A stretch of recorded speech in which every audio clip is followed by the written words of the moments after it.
The two Terrys together, it was considered the dream team, but it's turned into a nightmare as Portsmouth have tumbled down the table. Planning to open up the cracks tonight, the First Division's most lethal marksman, Chris Hay.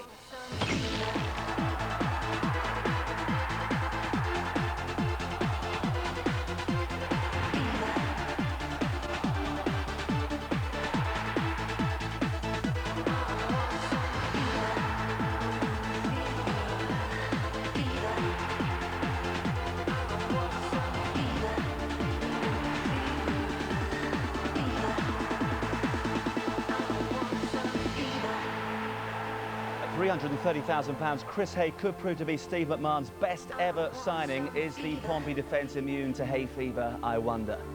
I got one. Well, there is the hitman himself, a bit part player for 4 years at Celtic, but a superstar at Swindon after less than 4 months. Steve McMahon must be absolutely delighted with his progress. There's Mark Walters at 33, a very experienced campaigner who's produced some very useful form so far this season. And there is Wayne Allison, who will be playing his 100th league game for Swindon tonight. And that is the new £2.2 million, 4,500-seater KJC stand at the Fratton end. It's being officially opened tonight, but Portsmouth were only given the go-ahead to open it at 5 o'clock this afternoon, and there are problems with the floodlights. They aren't facing in the right direction, and that goal mouth is shrouded in gloom on Halloween. But the referee, Paul Danson, says the game will go ahead. And it is the 47th league meeting between Portsmouth, who are second from bottom of Division 1, and Swindon Town, who are second from top. Good evening. The bell is starting to toll for Terry Fenwick, according to some reports. 9 games without a win for Portsmouth, a run that's seen them slip from 6th to 23rd. By contrast, Steve McMahon's Swindon continue to defy the sceptics, and a win tonight will take them top. My guest tonight is the Portsmouth striker Paul Walsh, who was also a teammate of Steve McMahon during their Liverpool days. Paul, what has gone wrong at Portsmouth? It's very difficult to say, really, because virtually the same players that started the season and had a very good start. All of a sudden, you know, the team's not winning any games, you know, haven't won for 9, had a disastrous run of, I think it was 5 or 6 in a row, and that's found them at the foot of the table. And I think now it's down purely to a confidence thing and getting that back again and starting to try and win a few games. And a word about Swindon. Are you surprised at how well they've been doing?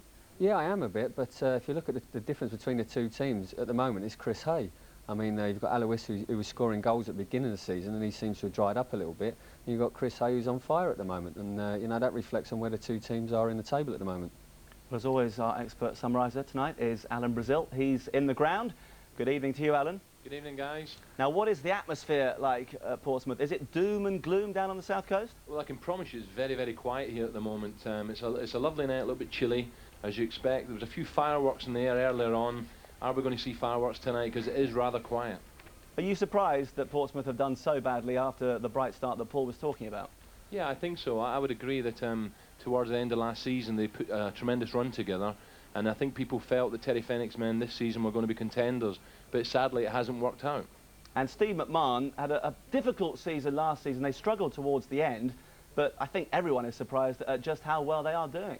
No, I think so. You know, I've not seen Swindon too many times this season, but I felt they were maybe a little bit unlucky. Ipswich played well, and as Steve said, he's used, I think he's used something like 28 players so far, and yet, amazingly, they're second. So they're totally committed, like Steve was as a player at Liverpool. Totally committed, good team spirit, and they work hard for each other. So this is going to be a toughie for Pompey tonight.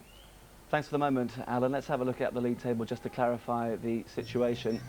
Huddersfield cast adrift at the bottom, played 14, still to win, and there's 5 points between them and Portsmouth, will move out of the bottom 3 if they can get a victory tonight. Tranmere down to 22nd after Manchester City's midweek victory against Crewe. Then Ipswich in 20th, Reading along with Ipswich and Oxford on 14 points. Then come Norwich, Bury and Crewe with 15, Port Vale in 14, and Wolves in the bottom half of the table again with 19 points from their first 14 games.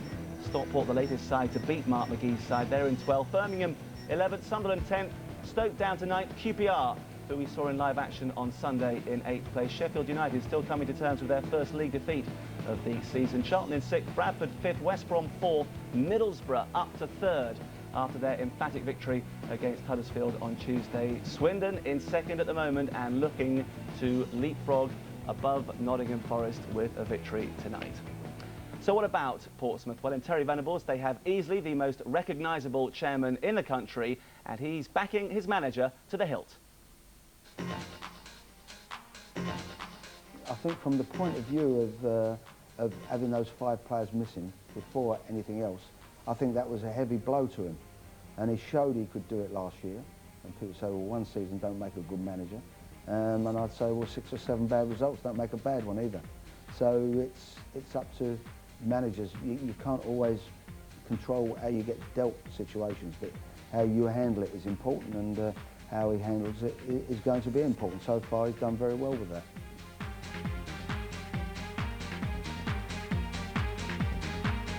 We've been great fighters of lost causes. We were losing 2-0 with 10 men, and we got back to 2-2 and lost it. And we were been behind on several occasions and rallied pretty well. So the fighting spirit's there. And I think the players are there, and I believe that we'll be okay.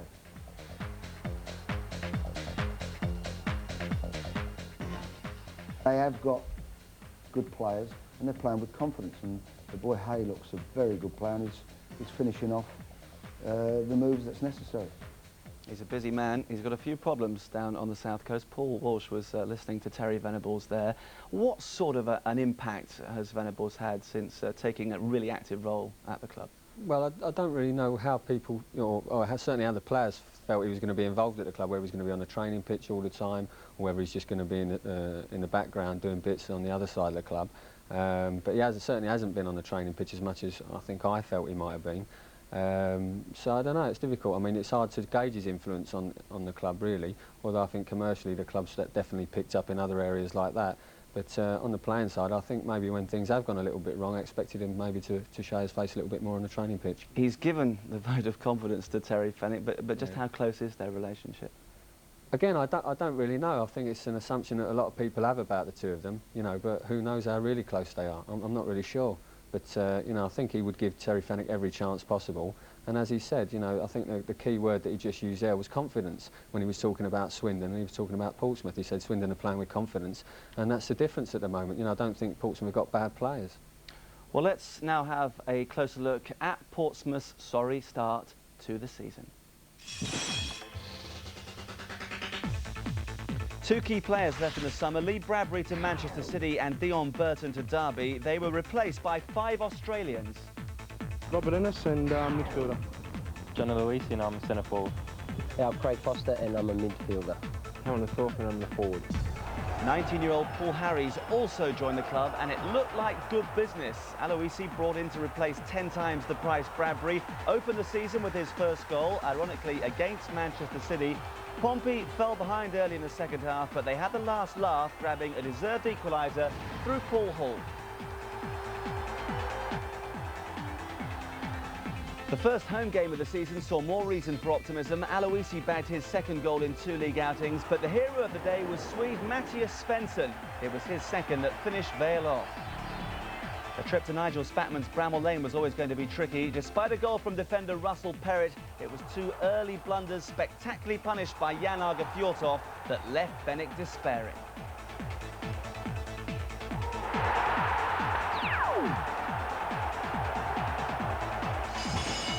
After going out of the Coca-Cola Cup to Peterborough, Portsmouth beat Oxford at Fratton Park, Svensson scoring the winner. A 4th successive home game saw Dario Gradi's crew visit the south coast, and after a draw with Norwich, they were to suffer their first home defeat, gifting the visitors with victory. Skipper Adrian Whitbread was sent off as Pompey battled back from a 2-goal deficit to level with 2 goals in 2 minutes from Aloisi.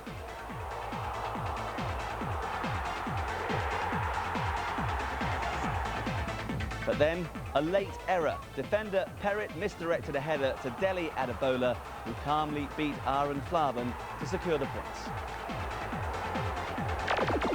The rot was beginning to set in. 2 away games at Forest and QPR saw 2 1-0 defeats, and the worry beads were out.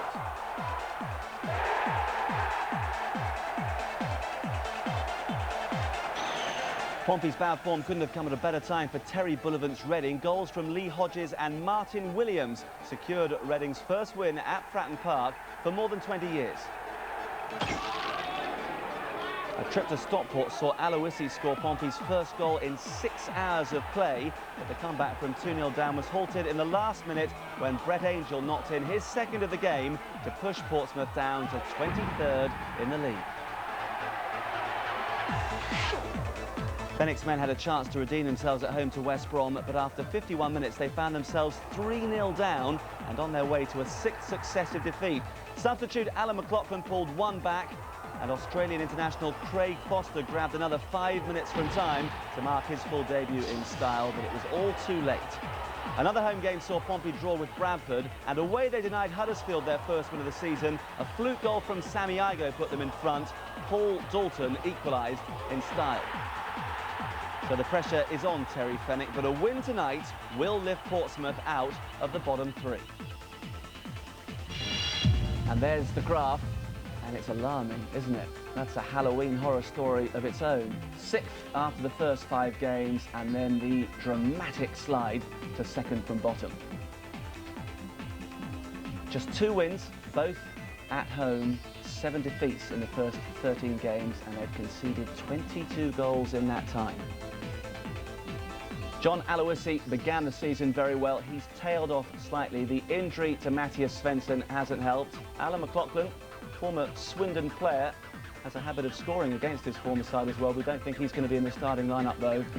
And Craig Foster, one of the highly rated Australians, Paul Hall and another Aussie, Hamilton Thorpe, with 1 goal apiece. The Australians have of course been a key part of the Pompey make-up this season. Paul Walsh of Portsmouth is with me.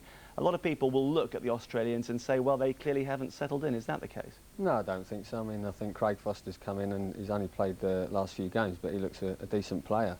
I think having a lot of internationals in your side is a good thing to have, but on the other side of it, when they get dragged off on international duty, you've had Alan McLaughlin who's had to go away with Ireland, Paul Hall, Fitzroy Simpson, the Australians when they go, and it can disrupt the team, and because they're all in different parts of the world, it can be at different times. So it's difficult to have a settled side at the same time. The Swede, Matthias Svensson, was a big star towards the end of last season, began this season. Well, his injury hasn't helped, has it? Not at all. When I look at how the goals have been going for John Aloisi, he started off the season very well with Matthias Svensson. Since he's been out the side, the goals seem to have dried up. I think Sven is a big, strong player, and he takes a lot of the pressure off of John Aloisi, and John might be missing out at the moment. Thanks for the moment, Paul. Now what, I hear you ask, is Paul Mackenzie up to this Halloween? Well, as always, he has tracked down a mad keen supporter, a mad keen Pompey supporter.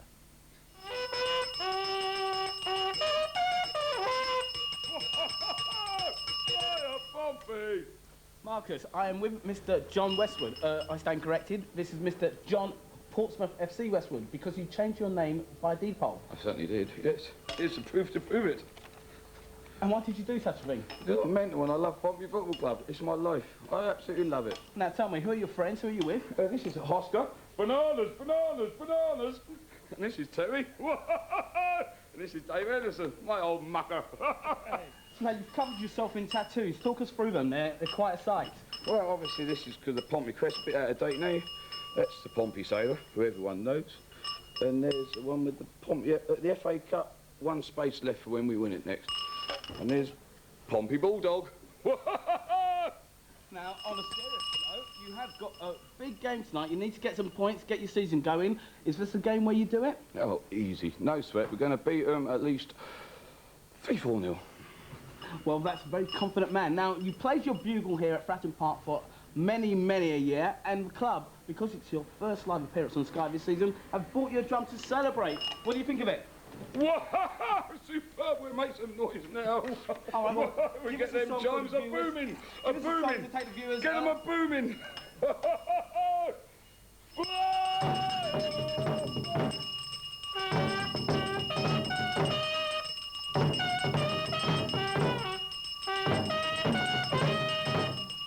Ouch, that's quite enough of that. What a noise. Imagine having to sit next to that guy for 90 minutes tonight. Coming up, as we build up to kick-off at Fratton Park, we'll take a closer look at Swindon's impressive start to the season, run the rule over tonight's key performers, and after the break, we'll confirm all the team news.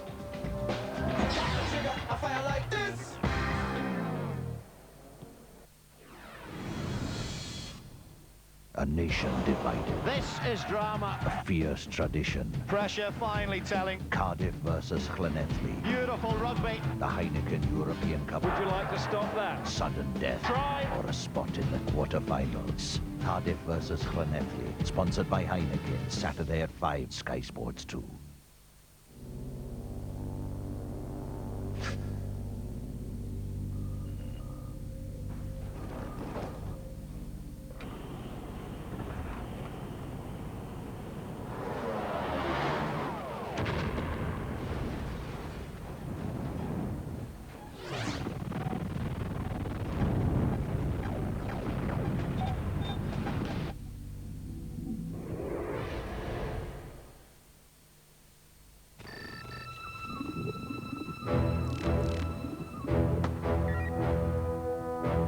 Contact 047, sighting truck Sierra, bearing at 800.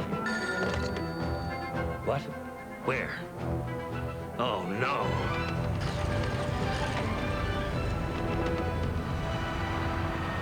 We cannot allow this to happen. Strategic missile launch! Launch!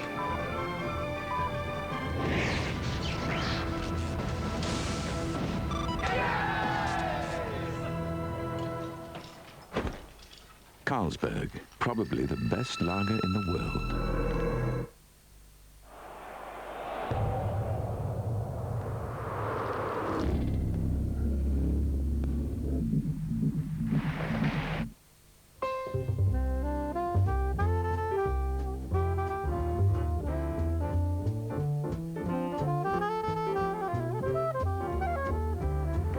The Clio Paris and the Clio Provence.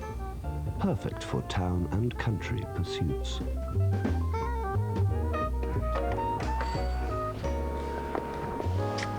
Papa? Come on. The Clio Collection from $6,995 on the road.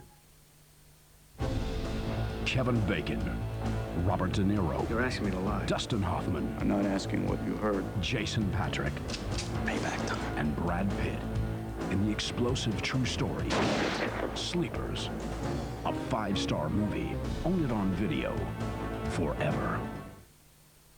I'm going to be a footballist when I grow up, but I won't get married because girls don't like football and they whisper. Wherever they're going, give them a great start. New Senadadin Startup. Oh, yes! For once in my life, I have someone who needs me, someone I've needed so long. For once, unafraid, I can go where life leads me, and somehow I know I'll be strong. For once, I can say, this is mine, you can't take it. Long as I know I've got love, I can make it. For once in my life, I've got someone who needs me. Whatever your company, remember that letters build business, because everyone responds to a letter. If you mess around with fireworks in the street, you could end up with a penalty not even I could help you with.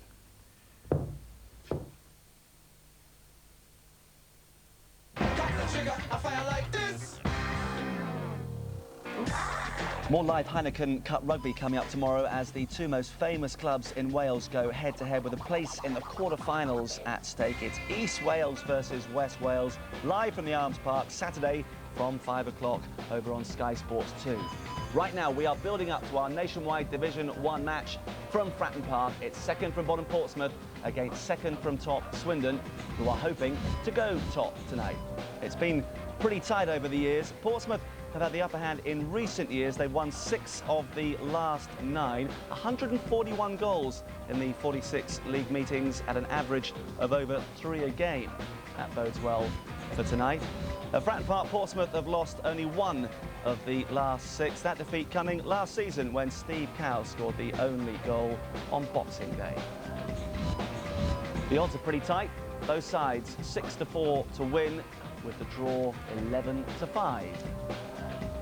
And who's going to score the first goal? Well, no surprise that the bookies make Chris Hay the favourite. 7 in 5, 10 for the season. He's 4-1.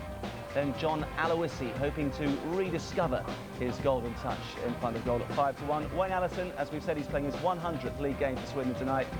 He's 8-1. Paul Hall at 9, and Craig Foster, one of the Aussies, 12-1. And a little further down the list, if you think you're going to be lucky tonight, Mark Walters perhaps, or Darren Bullock, the former Huddersfield player. Russell Perrett, 33 to 1. He could be worth a fiver. And at the bottom of the list, Andy Orford and Brian Borrows, 50 to 1. Let's get the team news from our reporter, Alan Bentley. Yeah, thanks a lot, Marcus. Let me tell you straight away, Swindon have used 28 players so far this season. Tonight they make it 29 with Steve Mildenhall coming in goal. More on that in a moment or two. Let's start, though, with a look at the Portsmouth side. And Alan Knight is the man in possession of the keeper's shirt these days.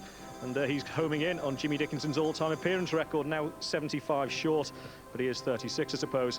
Thompson, Whitbread and Simpson, they're all ex-Swindon players, as of course is Alan McLaughlin, who starts tonight on the bench.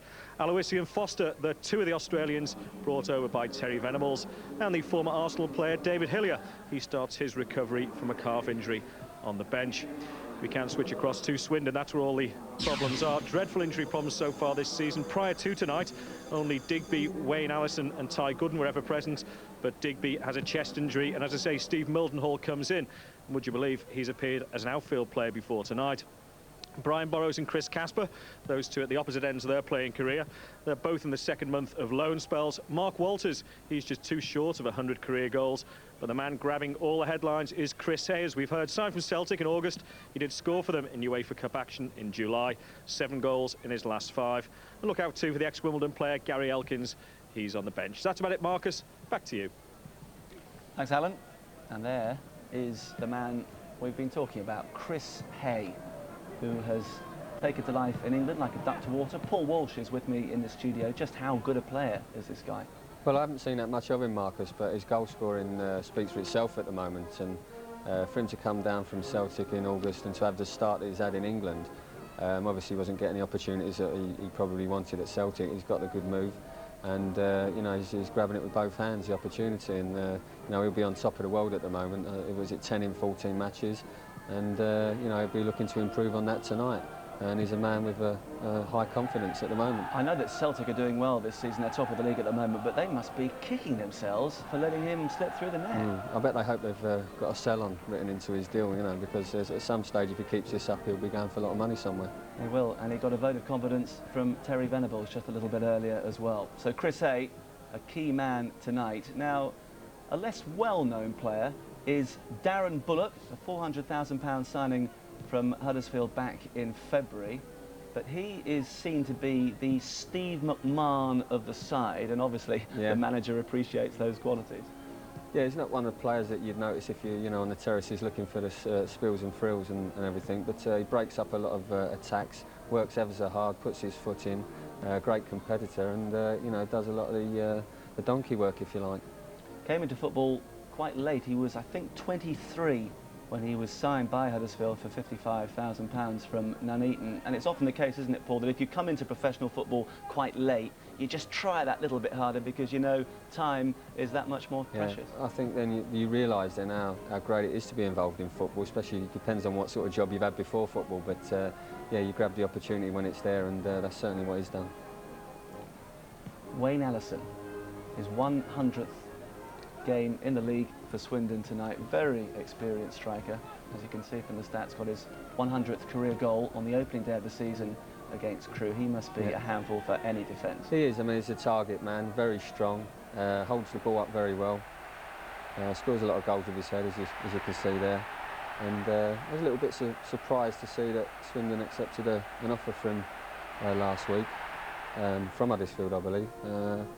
You know, it was 800,000, but he's been a good member of the team, scored a lot of goals for the club, and I was a little bit surprised to see that they were prepared to let him go.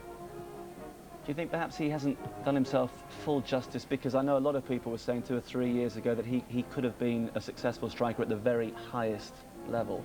Well, possibly, but he's always done a good job for Swindon, and while you've got someone doing a good job for you, I mean, I know that the money side of things does come into it, and for a club like Swindon, maybe 800,000 seemed like a good deal at the time, but he's done a good job for him, and like I say, I was just a little bit surprised that you know, they were prepared to let him go, even though, you know, I don't really know Swindon's finances at the moment. Well, as long as he does stay, and if Swindon carry on as they have been, he may get his chance in the Premiership this time next year. We've been talking about the Australians in the Portsmouth side, and there's one of them, and the man who made the biggest immediate mark anyway, John Aloisi, with 6 goals very early on, and he looks a very bubbly, confident type of guy. Yeah, that's right. I mean, I was up at Manchester City on the first game of the season, hadn't seen him play at all. He looked a very tidy all-round player, good feet, you know, he's reasonably quick over the top, and you know, he definitely had an eye for a goal. I mean, the goals that I've seen him score have all been fairly opportunist goals. And it's just a shame that they've gone a little bit shy at the moment. Well, he's had plenty of experience. Born of Italian parents, so obviously he's got a little bit of fire in his belly when things get tough, as they are at the moment for Portsmouth. But he's played in Belgium with Stade de Liège and with Antwerp as well. And as you can see, he's got a very cool head when he gets in the key positions. Well, that's right, that was a difficult chance to take that one, but he kept his eye on the ball and stuck it in. But like I said earlier, I think Matt Svensson not being alongside him has made a bit of a difference, because Matt Svensson quite a physical player, and you know, he's got Paul Hall with him up the front, who comes short and gets the ball, and he's very good in his own way. But I'm just thinking, for the best for John Aloisi, Matt Svensson, he may well have been missing him. Another of the Aussies is Craig Foster, who I know you have a very high regard for. That's it. The couple of games that I've seen him, because he was injured early on, and he's come and he scored a magnificent goal the other week, and you know, he looks very sharp, good athlete, gets up and down the pitch very well, and I'm looking forward to seeing a lot more of him. Just some of the Aussies, and good luck also to Steve Mildenhall at 19, making his debut in the Swindon goal tonight. It's going to be a big night for him, and it's certainly been a contrasting season for the two teams and their supporters. We can hear from a few of them now in a moment what the Swindon fans make of their team start. But first, the Pompey faithful. I think it's a bit unfair to blame the manager for everything that's gone on. I think you just can't help it if you've got so many injuries and players away on international duty. I just don't think it's fair to pick on the manager all the time. I'm a bit disappointed when we're struggling a lot, struggling for goals. The team's really low on confidence, and everybody's getting on the manager's back. And all you've got to do is look at our bookings, our way we play, the whole lot. It's rubbish. Basically, tonight was a crucial game. We don't win tonight, Fennec could be in danger of losing his job tonight. Second in the league, could go top tonight for one day perhaps, but it's nice to be there. These guys assembled quite a good team for a cheap price, and we're doing really well. So yeah, I think we will go up. I'm jubilant. I can't believe we're doing so well. Everyone tipped us to go down this season, and we're showing a few people what it's all about. And Steve's a brilliant manager as well. Hopefully, you know, at the end of the season, we'll still be there. You know, it's good news. It's a nice change. Yeah.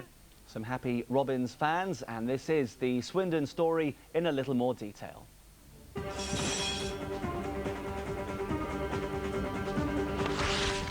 The county ground played host to newly promoted Crewe on the opening day, and Wayne Allison helped the Robins to a first victory with his 100th league goal. Another win followed away at Terry Bullivant's Reading. New signing Chris Hay scored the only goal of the game.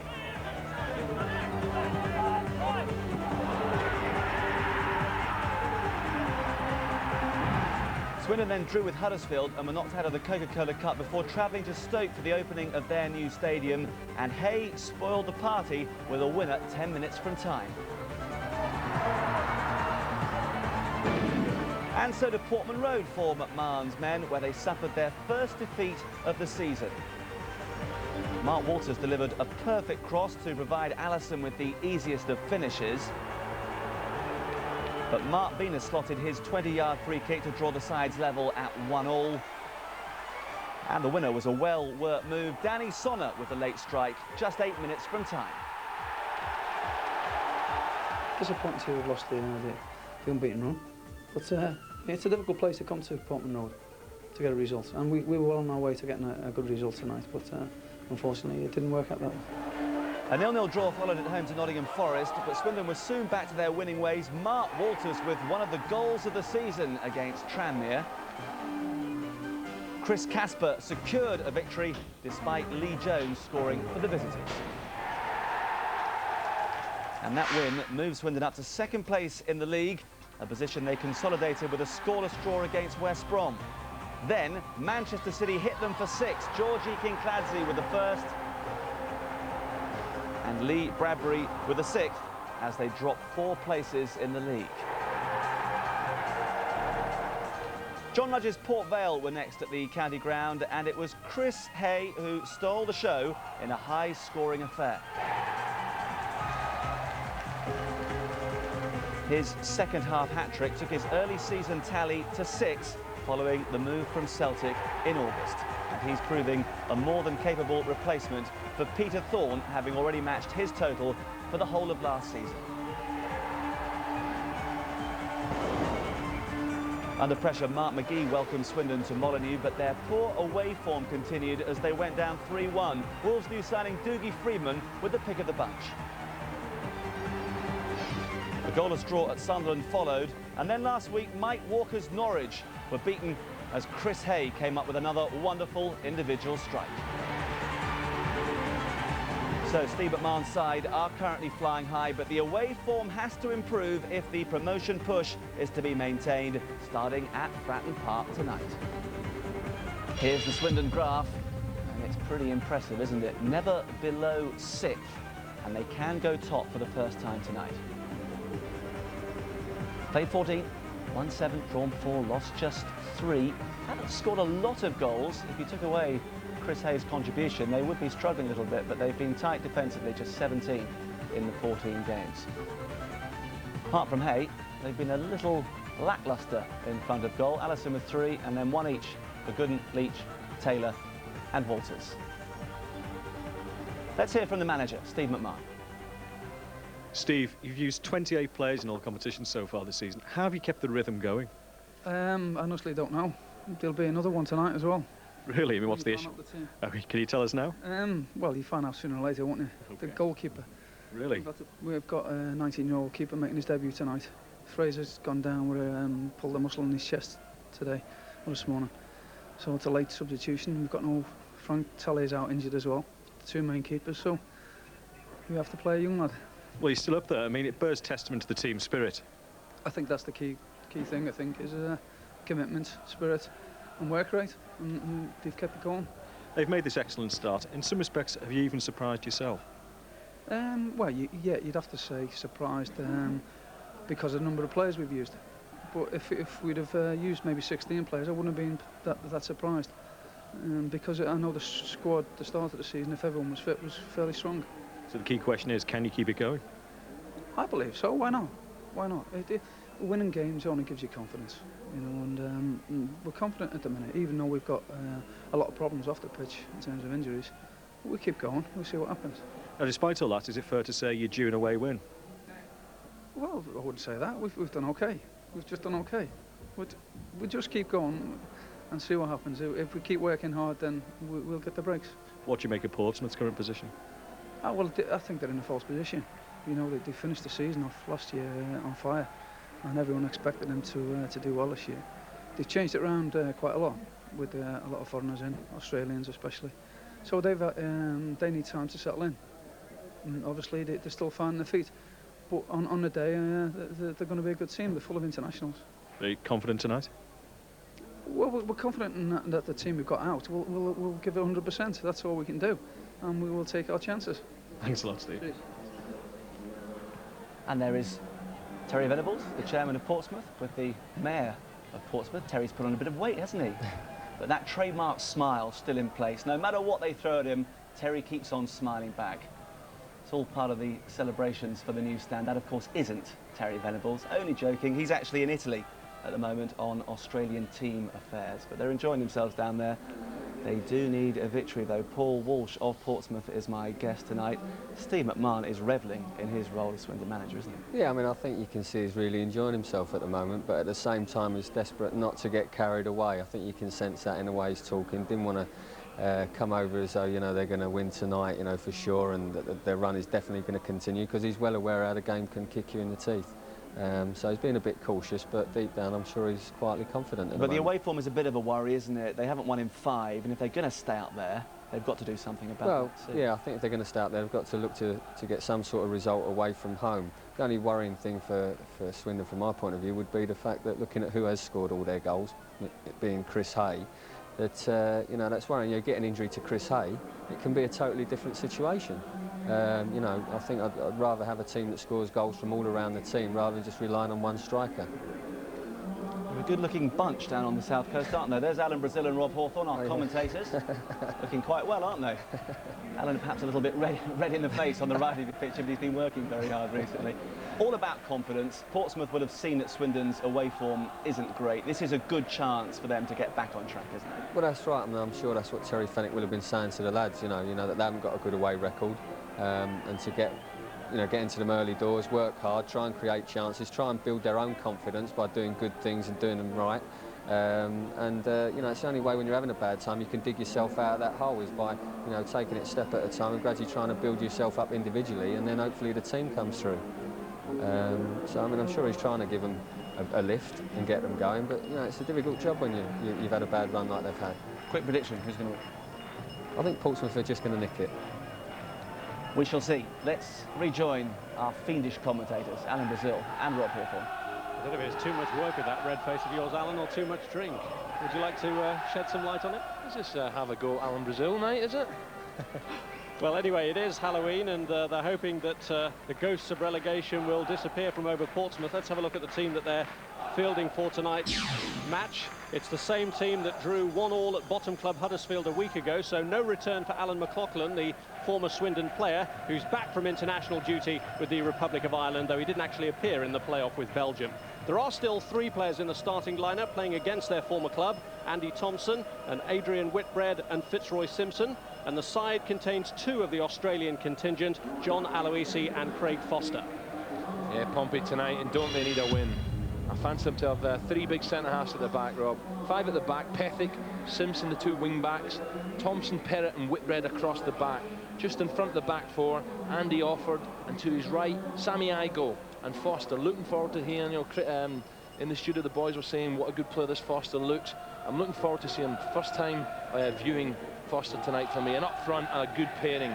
Paul Hall, very, very pacey, very quick. And alongside him, John Aloisi looks very strong, tough, eye for a goal, and also very fast. Swindon intended to name the side that beat Norwich, but those plans were scuppered when goalkeeper Fraser Digby pulled a chest muscle today. Second choice Frank Talia is injured, and that means a call to arms for Steve Mildenhall, whose last appearance was as an outfield substitute. Chris Hay will be hoping to continue his prolific start alongside Wayne Allison, who seemed to be heading home to Huddersfield this week, but rejected the deal. Yeah, I think Swindon, their away record not so hot. Haven't won in 5 away. And I fancy 3 at the back as well. Casper, Ian Culverhouse, ex-Norwich, Tottenham Hotspur, good, strong, tough on the tackle, Ian Culverhouse, and alongside them Taylor. In goal we heard Mildenhall, youngster, 19.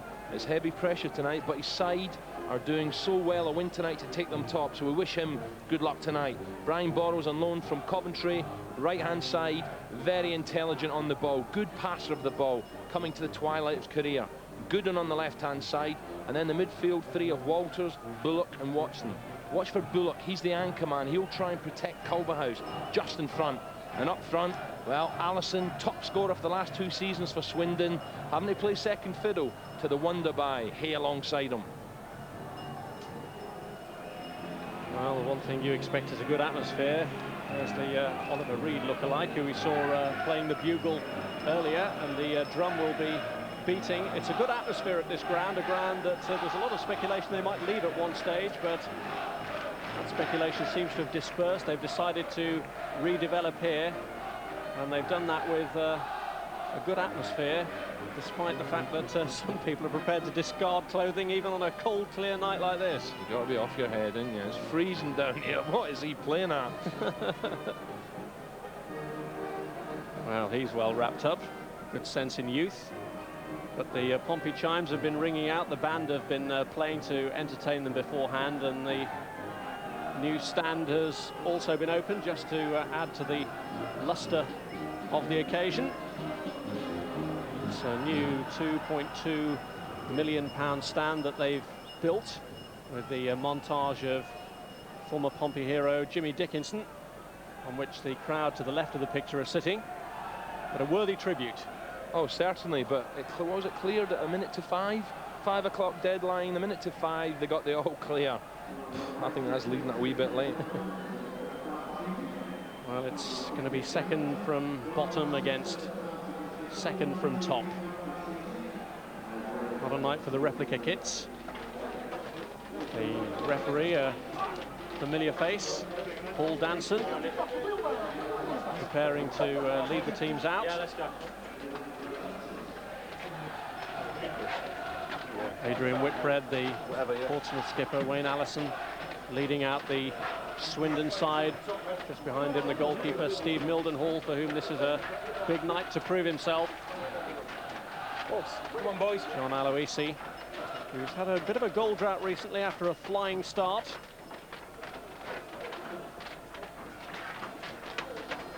Darren Bullock just bringing up the rear. A narrow walkway for them. 25-1 Darren Bullock, he can hit them. I wonder if that's worth £1.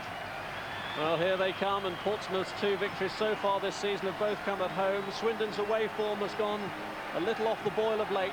Can Swindon go to the top of the table, or is it to be Aloisi's Halloween? Portsmouth against Swindon coming up after the break.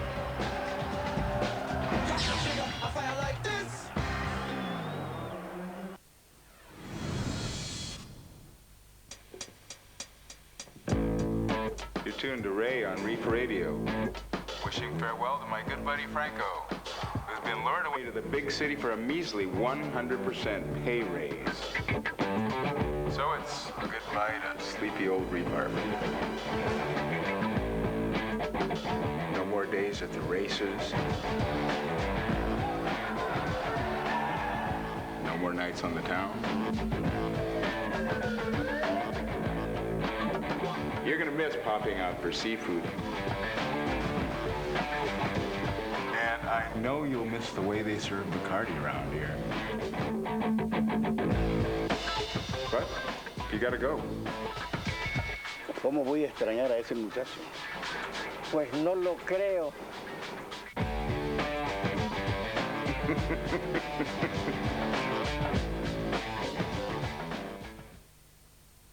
At Curry's now, the White Christmas sale with huge savings on our biggest ever choice of hot point appliances. It's only at Curry's now, Britain's biggest electrical stores.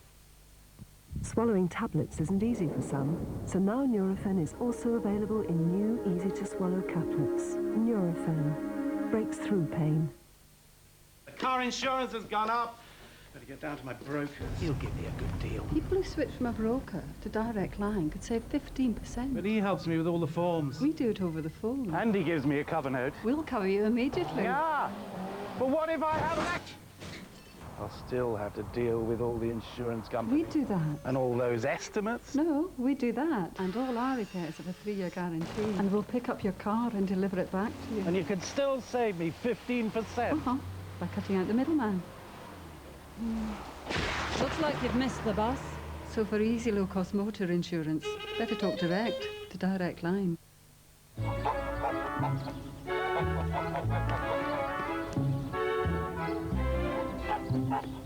Why spend time chasing that elusive new customer when with a BT free phone 0800 number, customers could be chasing you? Why not change the way we work? Try 0800 for 3 months for only £25 plus call charges. Great Britain versus Australia in a 3-test series. With the Australians currently dominating the game, can the British boys rise to the challenge? Sky Television presents the first test in association with Foster's, Saturday live from Wembley on Sky Sports 1.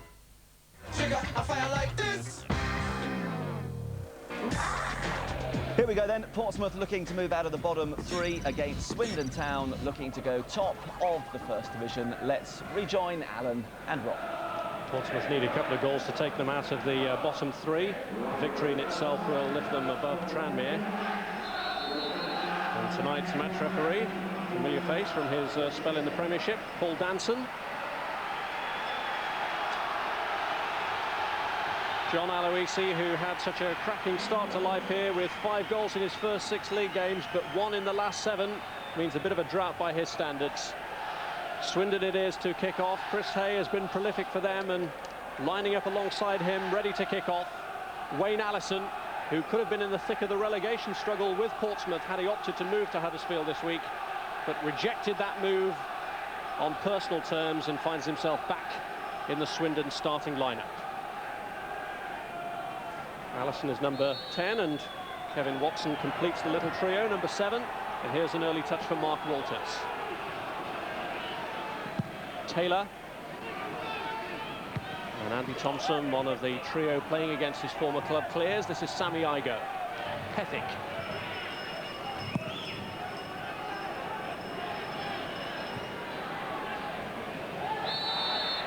And Bullock offended against. No, he was the offender. He pushed Foster. Yeah, referee dancing right in the spot there, but watch for Darren Bullock mixing it in that midfield area. A tough character, Darren Bullock. He's been booked in the last couple of matches, and the third booking in succession tonight will mean a suspension. Play here from Sammy Igo. And the first handling test for young Mildenhall. Perrett. Here's Andy Orford. Foster. Pethick.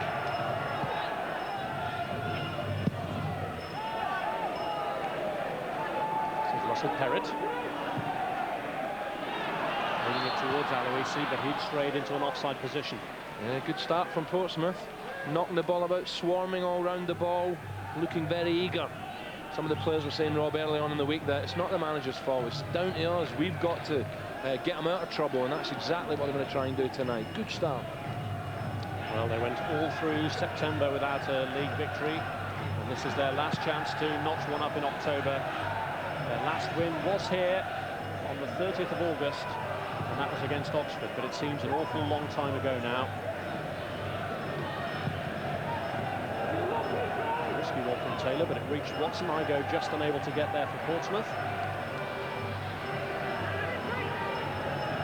Casper. Headed clearance by Perrett. Aloisi. Touches by Hall. Here's Pethick. Aloisi has gone into the box. Hall has pulled out to the right. Walters was desperately snapping away there, but it was well won by Igo. Aloisi released by Foster. Hall, the only Portsmouth player in the middle initially, but Foster's come to join now. Swindon a little bit lazy, you know, they're getting caught in possession, not sharp enough. And Foster has found his fellow Australian. Aloisi shot deflected, and Hall denied at point-blank range by the young goalkeeper. Well, that'll do his confidence the world a good, won't it? And Paul Hall, he normally snaps these up. Good passing. Aloisi again. The ball falls to Hall. He should score, but good stop from Mildenhall. Hall came across, saw the deflected cross reach him. Yeah, good ball from Foster, good awareness. The ball comes to Hall, and that's a good stop from the youngster. 19 years of age, Steve Mildenhall was loaned out to Gloucester and Salisbury last season to gain a bit more experience.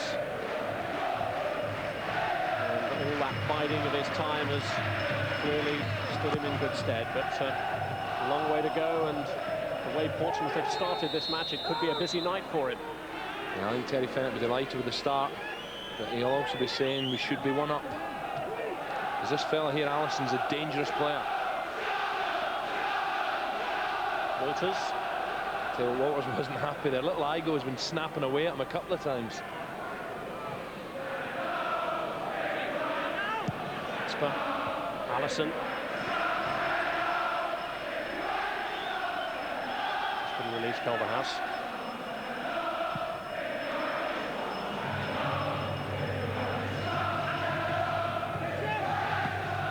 Culverhouse. Watson. Borrows. He's playing in the centre of the back. Culverhouse is playing wide right in the defence. Simpson. Culverhouse putting pressure on him. And Culverhouse continuing to do well. Well, he went in very late there on Perrett, and that could be the first booking of the game. Ian's, I tell you what, he does that a few times, you know, Ian Culverhouse. He does get his foot in, but sometimes he leaves it in there. And I think he's in trouble. Just, you know, up in attack. Watch this, the challenge. And he tries to pull the way out. He tries to pull out of it there. Just watch him pull his leg. Just tries to pull out of it, but the referee just getting him a ticking off. There's the diplomatic option taken by the referee, and just a word of warning for Ian Culverhouse, who apparently was one of Swindon's most impressive players against his old club in the last game. Now this fella, Chris Hay, hasn't had a touch yet. And sometimes he goes through games like that. It doesn't get involved, and then suddenly, bang, half a chance, half a yard back of the net. Here's Hall. Burrows sticking tight to him. He thought the ball had gone out. Foster. Orford. Pethick.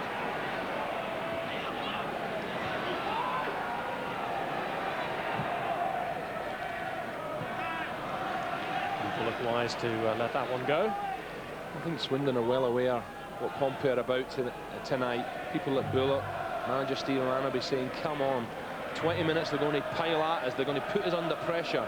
We hold them to 0-0, the crowd start getting on the backs, and then we can nick it. If they are to be serious challengers for promotion this season, then Swindon need to sparkle away from home without a victory in their last 5 away games.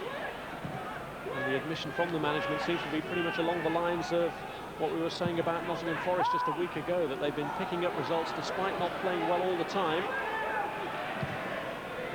They do have a horrendous list of injuries at the moment. 10 players who might be considered regulars sidelined.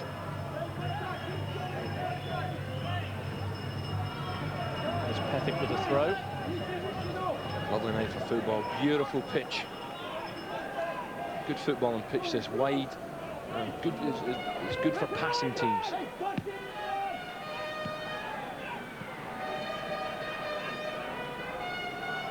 Brian Burrows, who's coming up for the final week of his 2-month loan spell from Coventry. There is hope that it might turn into a permanent deal. Actually played one with Coventry.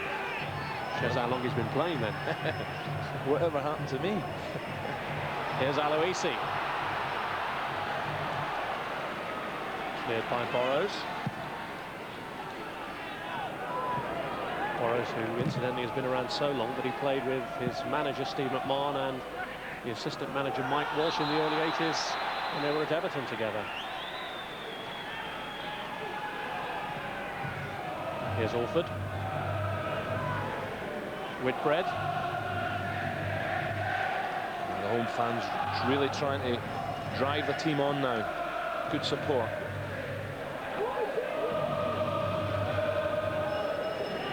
Andy Thompson.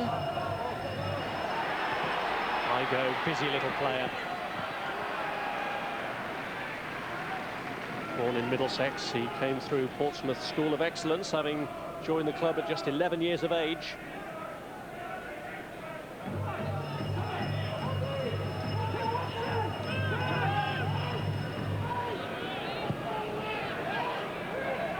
Casper.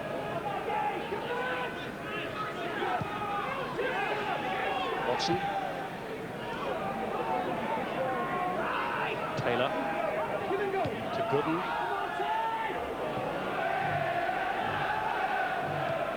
Watson looking for the run of hay.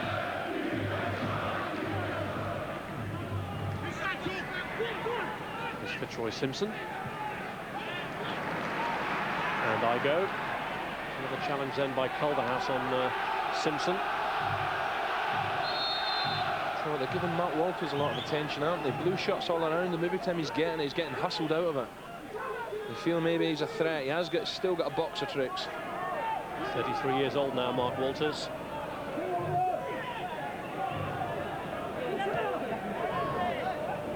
Here's Brian Burrows. Allison. This is Casper. It's a better spell for Swindon now, just passing the ball, patient build-ups, just forcing Portsmouth, the home side, back. Culverhouse. Here's Watson. Walters trying his luck on the other side.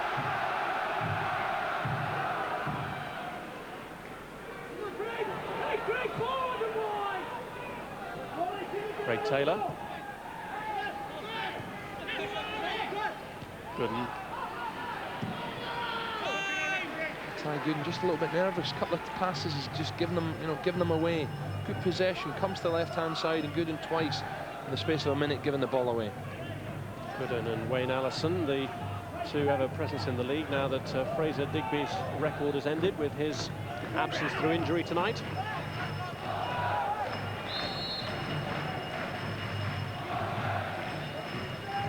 Allison and Gooden indeed have played in every game in every competition. He's a decent player, big strong lad, gets on the far post. Andy Thompson. Header hit Watson. It's cleared by Gooden. Perrott. Orford keeping the pressure on Casper, waiting for his goalkeeper to come. When you have a late change of goalkeeper, presumably it's these lines of communication that you're worried about as a manager. Yeah, I think the youngster Steve Mildenhall there, good talking. Keeper's ball was a clear shout.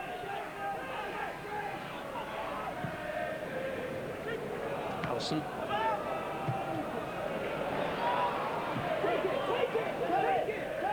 Just feel Swindon are beginning to win the midfield battle at the moment, picking all the loose balls up after a good start from Portsmouth.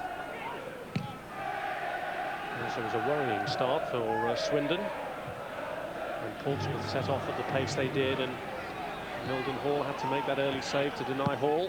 Burrows showing Hall a few tricks there. Very composed in the ball, Brian Burrows.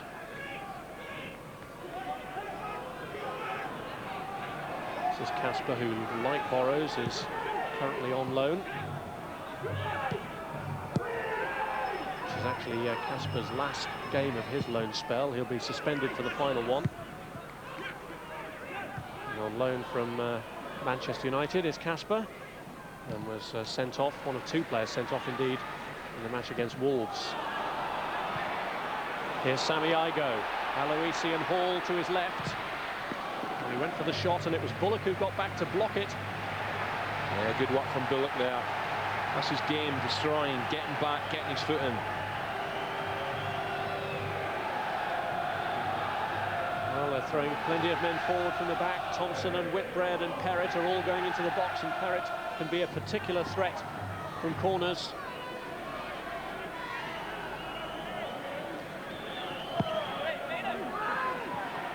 Mildenhall making sure that it was his territory. Yeah, well, you can't fault his start, can you? 19. Done everything right so far.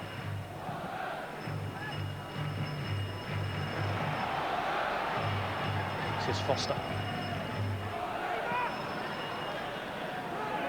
Well, keen to take the big chance that's been offered to him, Mildenhall.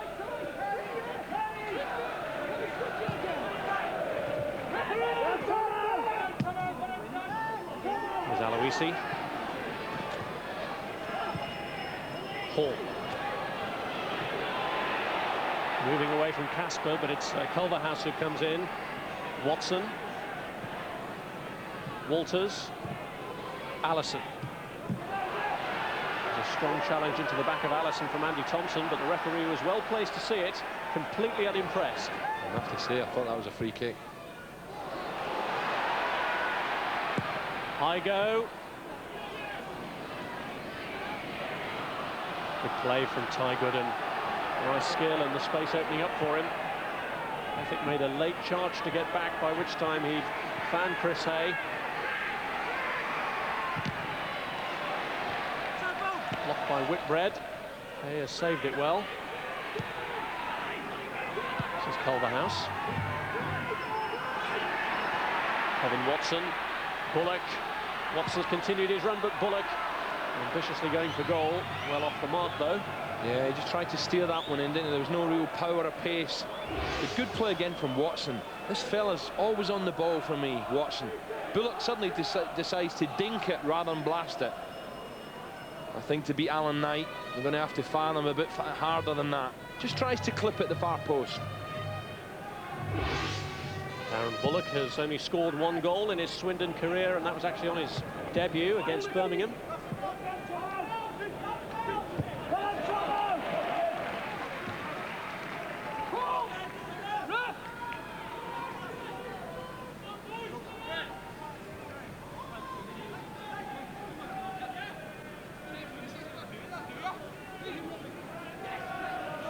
And Swindon have just slowed the tempo of the game down and after that frantic start. Pompey have got to up the tempo again and get at them. Couldn't.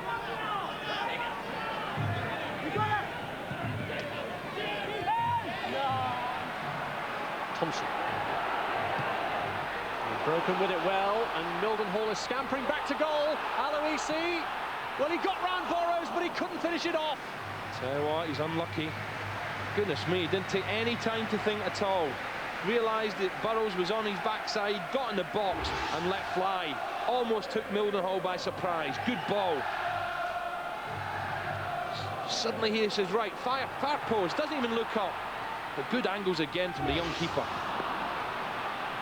Well, Aloisi looking particularly sharp.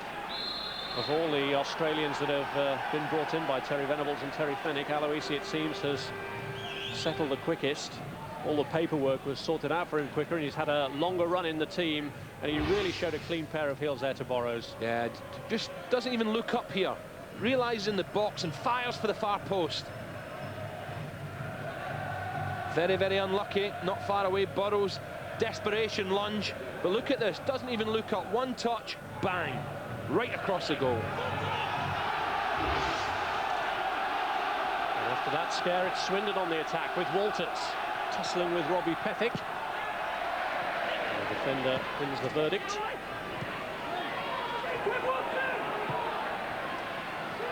Here's Burrows.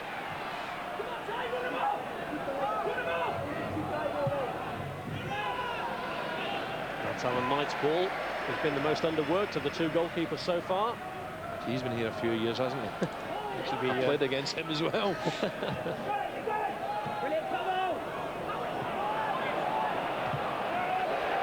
Watson. Perrott.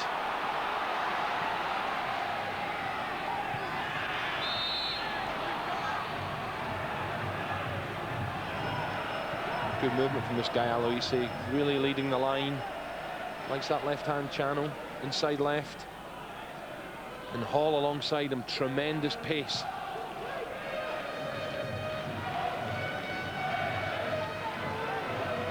This is Craig Taylor. Thompson so hungry to get there ahead of Chris Hay. Igo making the run for him.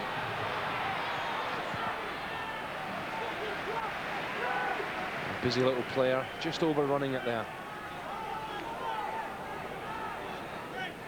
Igo, one of the youngsters who offers great hope for the future for the Portsmouth side that's suddenly found itself full of international players, but the downside of that is that when Australia and Jamaica and the Republic of Ireland are in action, their squad is heavily depleted, and that may mean to the postponement of quite a few games next month. And it's going to be particularly heavy on the international calendar. Here's Simpson, one of the Jamaican internationals. Paul being the other one. Thompson. Showed too much of that to Walters. Simpson. Bullock. Whitbread. This is Pethick. Bullock was screaming at the referee. There was a late challenge, and they offered with a challenge. And it's a bit tough out there, and this fella here's taking a few knocks in the back. Wayne Allison complaining again to the referee, trying to hold it up, but the big centre halves are coming through him.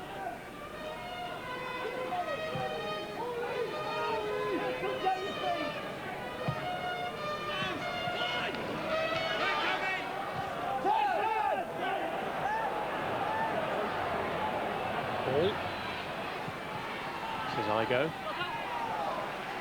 Yeah, youth versus experience. This time Brian Burrows a little bit too clever for him.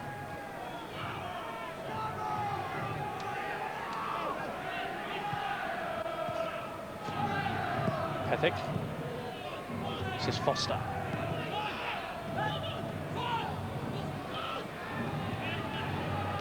Simpson.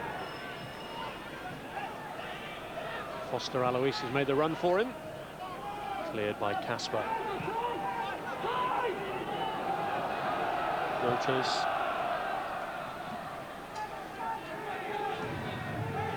in Culverhouse.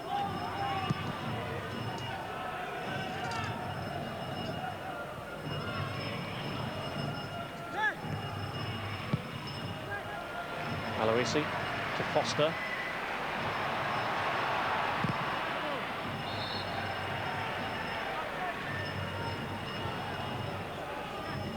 Swindon have managed to do what I'm sure they intended to do, which was just to slow Portsmouth down after that frantic start. Yeah, good on the ball, you know, Steve McMahon's side, comfortable, passing the ball about. Portsmouth have got to stop that. They've got to stop the rhythm, getting the foot in, closing down a little bit quicker to get the tempo and the crowd back on the edge of the seats. It's gone a bit quiet. Walters, good skills from him, and a good effort too. Well, Robbie was getting some stick every time he touched the ball. Ex-Southampton player. That was nearly a touch of class, which we all know he's got. He realises Knight's just slightly off his line, and that's just overhit. Had it not been, that was in the net. Clever player, Mark Walters. Going for the far corner. Look at Knight struggling to get back there. Had that been on target, that'd have been a great goal. A great piece of inventive thinking there from Mark Walters. I wonder just how riled he is by the stick that he's getting as a former Southampton man. And despite the fact that they were under pressure at the start, Swindon have certainly rallied. Oh, without a doubt, and I think the boy in midfield for me who's been playing the ball about lovely is Kevin Watson. He was controlling it. There is Watson, whom Terry Fenwick will know all about. They were together at Tottenham. This is Aloisi. Once again, try to get his strike away as quickly as possible. Doesn't hang about.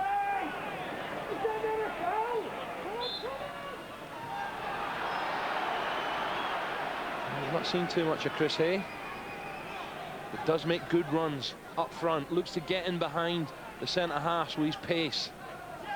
10 goals already for Swindon, and he'd already scored for Celtic before he left Celtic Park.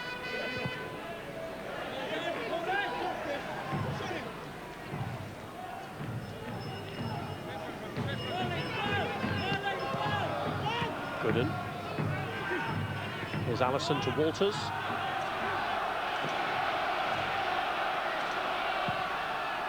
And this is a useful run from Bullock. Cleared. Only to Hay. He's done it again. Chris Hay, the goal machine, has put Swindon ahead. His 11th of the season and his 8th in 6 games. Well, I did say that don't expect him to be involved too much, but give him a chance and he'll hit the back of the net. Reacts the quickest. Takes a little knock from Alan Knight on the nose, but that doesn't matter. The ball's in the back of the net. Swindon on their travels. 1-0. Good opportunist goal again from Hay. They had the possession. Bullock was the man in the box. Clear, but look at Hay react the quickest. Knight can't get to it. Clashes with Knight, but the ball finds a way into the bottom corner. Well, Hay has blooded his nose, it appears, in bravely going for that goal, but any opportunity he's in there. We saw there his lightning reactions after Bullock had done such good work for him and really put Foster under pressure with that header. Yeah, there was no intent that Alan Knight came out and smashed into him, but Steve McMahon enjoying his side's possession. Now they've got the goal, and Alan Knight himself in trouble with that collision with Hay. Yes, Alan Knight, the veteran goalkeeper who hasn't had too much to do so far in this game, suddenly sees the ball flying past him, and in all that incident has hurt himself. Yeah, let's hope the fans keep getting behind the home side. This is a bad knock on Chris Hay's nose. Yeah, it looks as though they're having difficulty stemming the flow. And every time I see something like this, Rob, it always reminds me of Terry Butcher against Luton Town one day for Ipswich, where, you know, Terry was fighting for his life. He lost so much blood. He doesn't look dazed, but it's a good ball. Foster's put under pressure with Bullock, but look at Hay. Fly, bang. Now watch the collision here, just there, as the ball finds its way into the bottom of the net. But the big goalkeeper comes out, commits himself, bang, with the right wrist on Hay's nose. Both of them hurt, and it's taking a long time to sort Hay out. It's good to see that he can smile through it all. But what a shrewd investment he's been. Steve McMahon tracked this player from Celtic for a good 8 months when he was aware that because of Peter Thorne's contractual situation he might be leaving Swindon, and the move for Hay has been handsomely rewarded with the goals that he's delivered. It's lovely when you're a striker and you're a rich vein of form. The goals just seem to keep coming, don't they? You know, you make the run into the box, you're hoping that the ball's going to come back off Foster, and sure enough it did, and he was first to react. Meanwhile, Alan Knight, who seems to be suffering as a result of the impact of that fall. He sees disgusted, very disappointed, isn't he? You know, Portsmouth had a couple of chances up the other end, and suddenly Swindon's first real chance, apart from the magic from Walters, bang. And it looks as if he's okay, thank goodness. Just wondering, there was a couple of calls from the touchline. Was there an offside here? Well, I can't really see it. Hay knocking it down. Bullock's not, he's not interfering with the goalkeeper, is he? I think that's a perfectly good goal.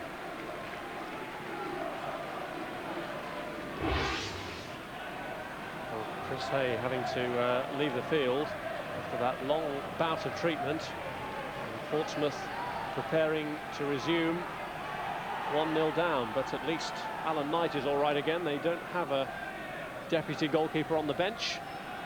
And there was a shout from the bench here, come on boys, let's lift it again for Portsmouth.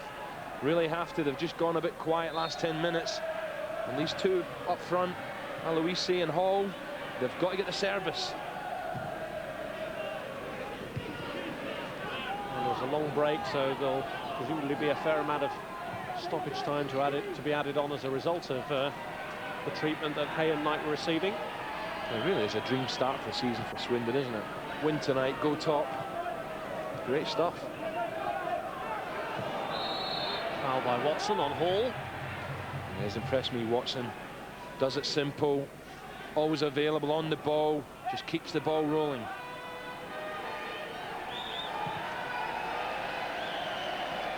Well, Chris Hay has returned to the field, so Swindon are back up to strength.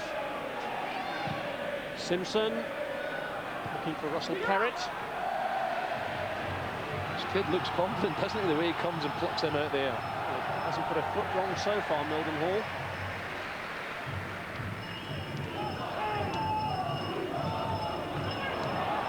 Walters. Bullock. No doubt that Swindon have their doubters. A lot of people wonder if they will stay the pace. But if they can start to build a momentum up, and when players that they currently have sidelined are ready to return, could find themselves in an invincible position.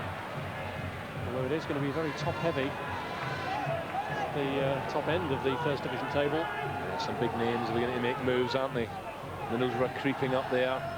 Forest, we all knew, would be right in there from the start.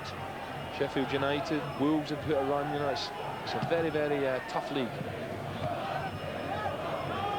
Middlesbrough playing Wolves tomorrow, and Nottingham Forest up against Crewe in a match that they may need to get something out of to resume at the head of the table if Swindon hang on here.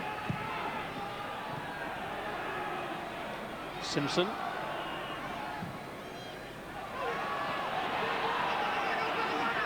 This is Craig Foster. He's delivered the cross.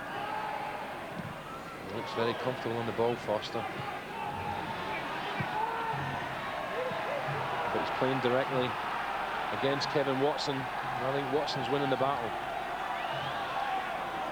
Craig Foster, who actually had a contract at Rangers as a 16-year-old, but they were unable to sort out a work permit for him at that age. And now, 12 years later, he's back in Britain.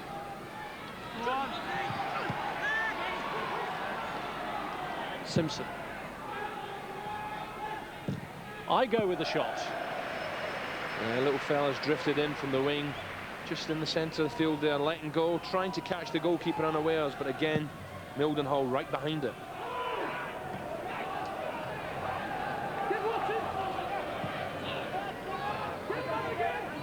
Burrows.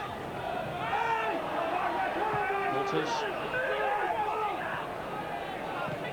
Allison shaking his head again there. Can't believe it. Every time the ball's knocked up, then he ends up on the ground. The ref's having none of it.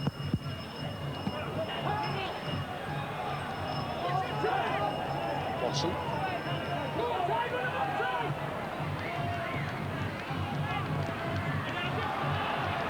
Watson again. He just seems to be on the ball. Every time it breaks down the midfield, he's first on it.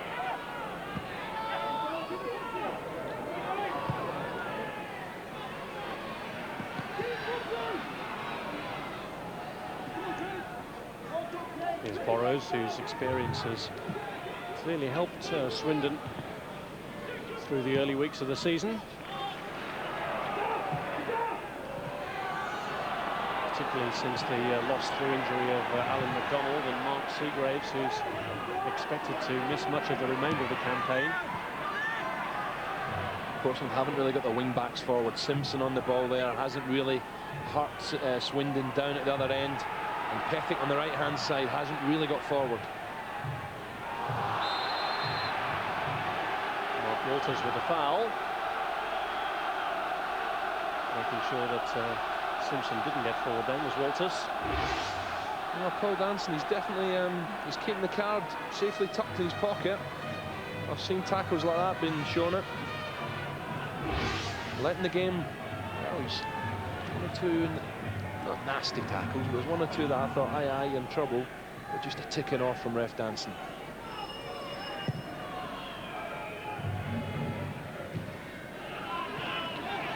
Walters. Whitbread, the Portsmouth captain. Orford. Hall. Pethick. Hall has Aloisi in the box. Can't furnish him with a cross though. There's a couple of times here the Portsmouth, the final balls have been desperate. And we saw Foster scuff a few. Hall there. Really were Aloisi in that box. You really got to get the ball in with a bit of, a bit of accuracy. Now, this weekend on Sky Sports, an earlier start than usual to our Nationwide League match. Cardiff against Swansea. Programme on air at 12 noon, but kick-off in that game is actually at 5 past midday, and that's on Sky Sports 2. And followed by Premiership action. Everton against Southampton. That's at 3 o'clock on Sky Sports 1. So I just feel Allison's going to... He's got to be very careful here, Allison, because he's getting some physical treatment here, and this time the referee giving him the free kick, but continually screaming at Paul Danson. I think he's been a bit unlucky, to be fair to him.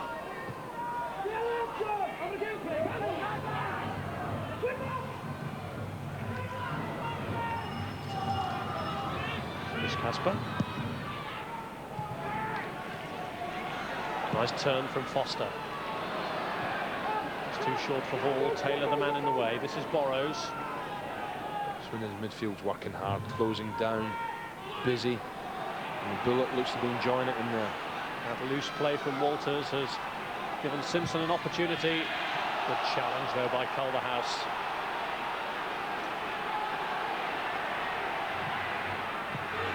Allison, Watson, Culverhouse. Here's Foster. Igo and Pethick and Foster all drifting forward from the midfield. Swindon have got a lot of red shirts back there, Rob. They get back so quick.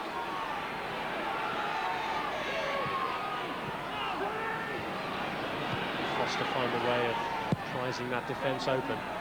He's looking for Aloisi with a long one. Headed behind there by Chris Casper for the corner. Yeah, deep cross to the far post. Goalkeeper thought of it coming and decided to say, as Terry Fenwick said, come on, we need more. Fenwick, who came forward in his day to score goals a few times, hoping that maybe Andy Thompson or one of the other central defenders can do the trick on this occasion.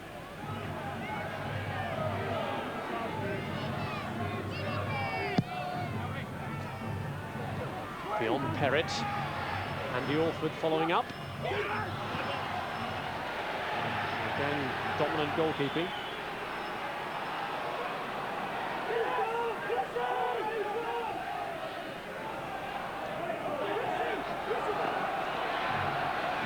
supporters. Hay again! Well, he suddenly stole in front of his man. And he's certainly a danger, isn't he? Walters picked him out lovely. Hayes saying, yeah, cracking ball, mate. Maybe I should have hit the target. On the left foot, just clips it towards the near post. Hay gets across the defender as Knight goes to his knees saying, come on, boys, we've got to watch this fella. We've got to get tighter. Just accelerated at the right moment to get away from Russell Perrick, Chris Hay. It was almost 2 for Swindon and 2 for Hay.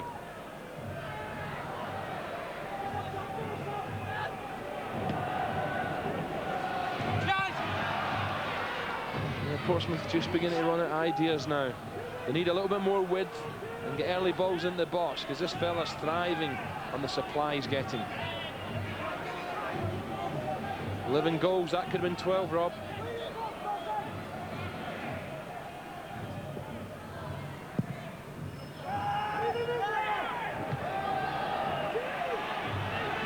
Well, Swindon's defence will need to stay tight to hold out the Portsmouth attack of Hall and Aloisi. Clean sheets in their last couple of games.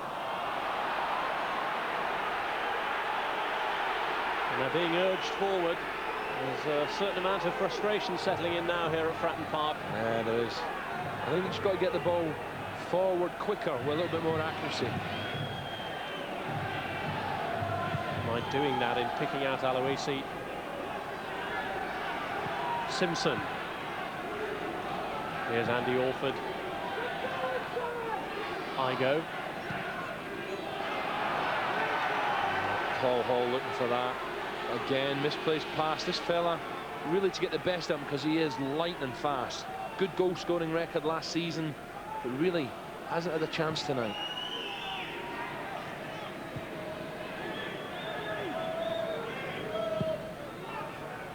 Fratton Park has been riven with discontent, and that will continue to grow if this result goes against them tonight. It's always difficult again when you play 2 white men, Rob, and they're not seeing a lot of the ball. You know, I think Swindon are winning the midfield battle, especially through the middle. I just wonder if Terry, I just think it would change this at half-time. They're not getting in forward positions. Very intent, looking at the watch. Those times running out first half. And they slip Pethick in here. Mildenhall come decisively. He's rolling away, injured the goalkeeper, and in the meantime his goal is virtually unguarded, but the referee's given no free kick. Get the ball in the box. Well, now he has. Well, it was a long time coming, that decision by the referee. Well, Mildenhall went flying out, didn't he? The referee saying, go away, I've got everything under control. Pethick was the player who went lunging in.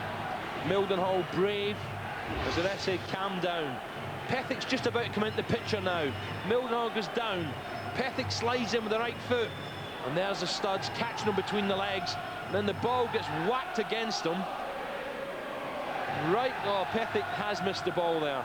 You can see Mildenhall wriggling in agony. And then the ball was thumped against his head.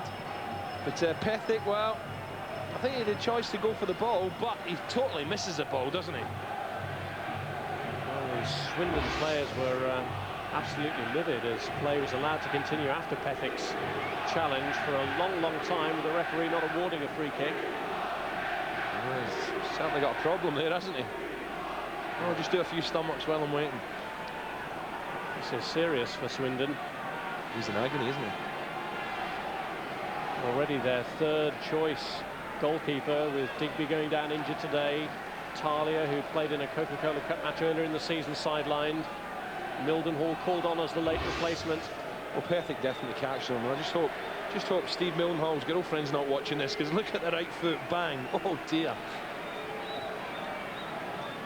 Agony. And then the ball gets whacked against his head, just to make matters worse. Who'd be a goalie?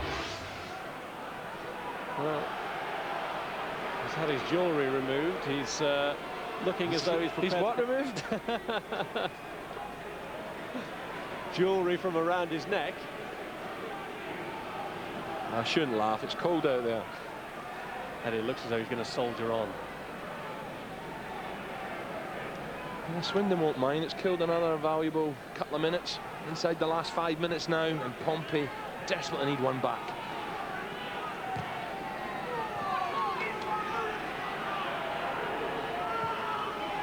Here's Gooden.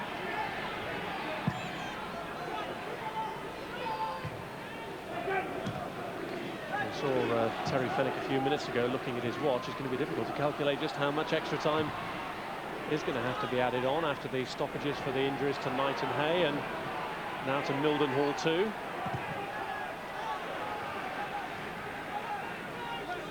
So there may still be plenty of time before the break for Portsmouth to get back in it, and the sight of Mildenhall may just give them a little hope that there are possibilities there. Well, from a Pompey point of view, you have to put them under pressure now, don't you, these last few minutes?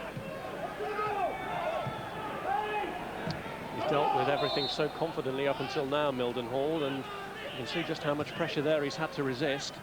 I think it was all early on though, Rob. You know, that's when they were really pushing forward, Pompey. Allison has turned away well from Thompson. It's a dangerous ball, and Whitbread had to sew it up because it had gone beyond Perrott. He was in another dangerous position at the far post again. He does take up good positions. Here's Wayne Allison.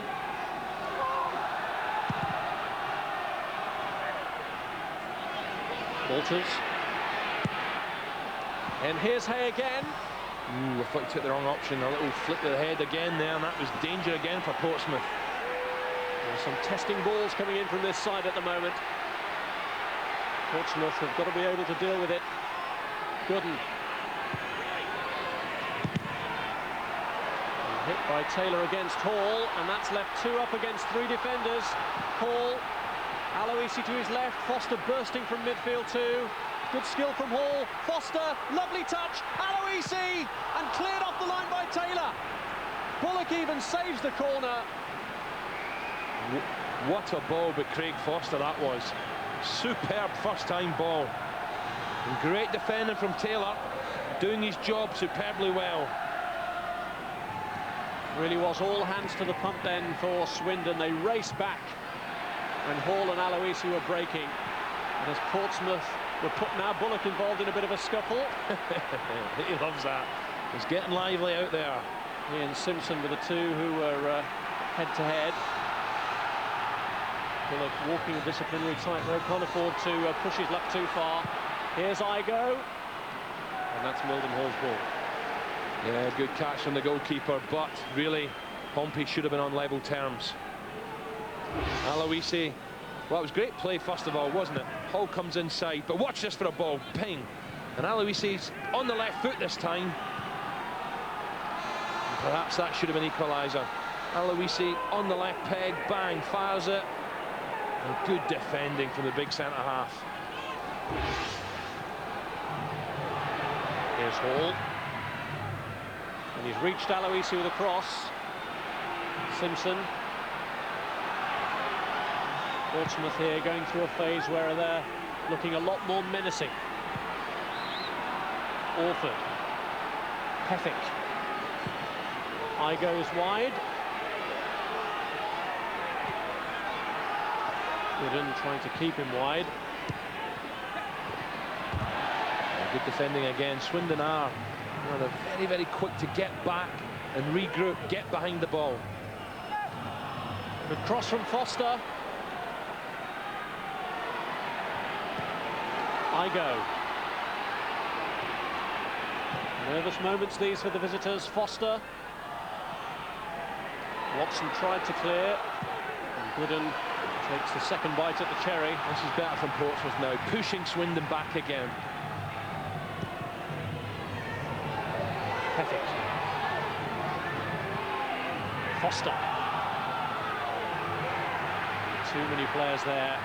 Foster crowded out, but Walters pulled off the ball by Pethick. Yeah, clear tugging from Pethick, clear tugging, but Foster's complaining to the referee. What about 2 minutes earlier, or 20 seconds earlier, when he felt he was picked on? But look at this, you clearly, and the referee, well, Paul Danson was only 6 or 7 yards away, and you can't get away with it. Well, it looks as though the goalkeeper's problems are continuing, and Paul Danson has gone across to attend again to Steve Mildenhall. who is still feeling some discomfort from that challenge with Robbie Pethick. Oops, steady. We better look away. Nah, he's obviously got a problem there, hasn't he?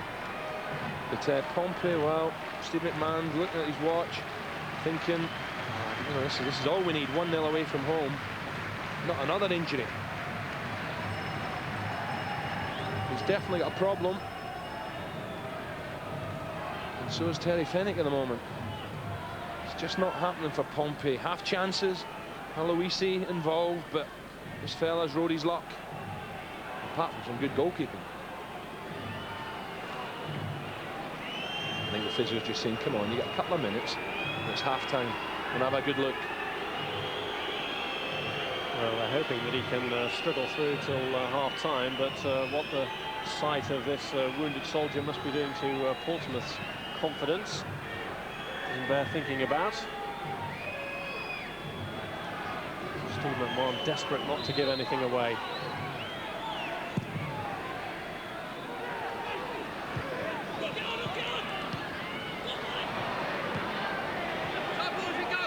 Robbie Pethick. Yeah, Allison with a late challenge there. He's just beginning to lose his rag a little bit, Wayne Allison. No need, you're 1-0 up away from home. Taking a bit of punishment already, but just has a little go at Pethick. I wonder if he was thinking of that challenge on Mildenhall by Pethick a few moments ago. Yet again, though, the referee has been lenient, no card. Here's Wayne Allison. Walters. Perrott. Pethick looking for Aloisi. This is Culverhouse. Fred under pressure from Hay. This is Thompson. Iger. Gooden's done a good job on Igo. Lively in the first few minutes, but Gooden's getting on terms with him now. The little fella's not really been getting in behind the Swindon defence to deliver the cross.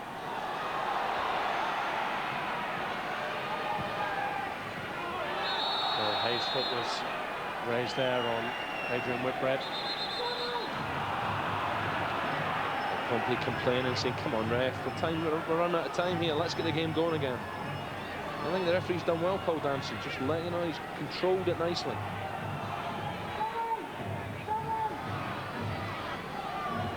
Three minutes of stoppage time already played in the first half, may be at least another couple to come. Here's Hay, the goal scorer.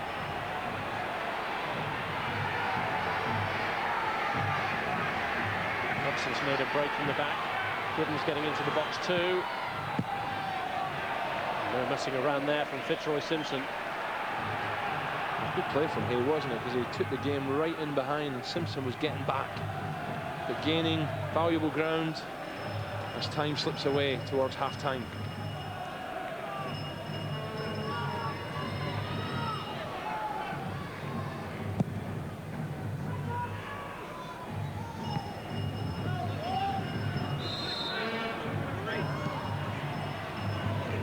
Burroughs doing well again there, just showing at his age, still very, very fit.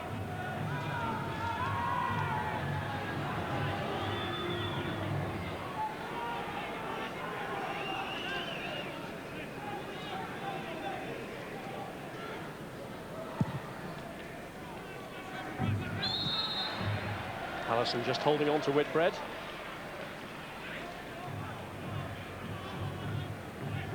Try to get his side going. Come on, boys. Right to the end. Come on. A little bit more.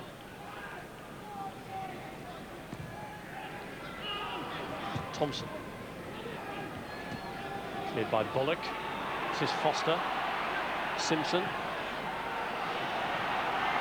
Foster again. And good goalkeeping again. Again, Swindon's big three centre-halves all in there.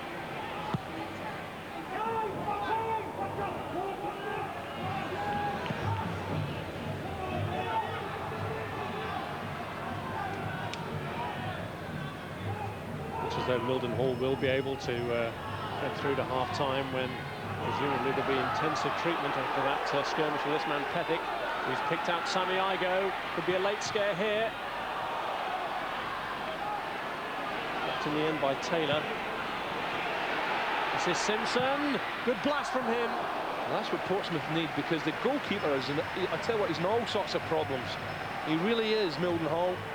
He can't wait for that half-time whistle, but Pompey are not hitting the target. Watch him go down for this. It's always going wide, and he really is, he's struggling. Simpson's lets fly. But they really have to put him under more pressure, but hitting the target. And Simpson is off target.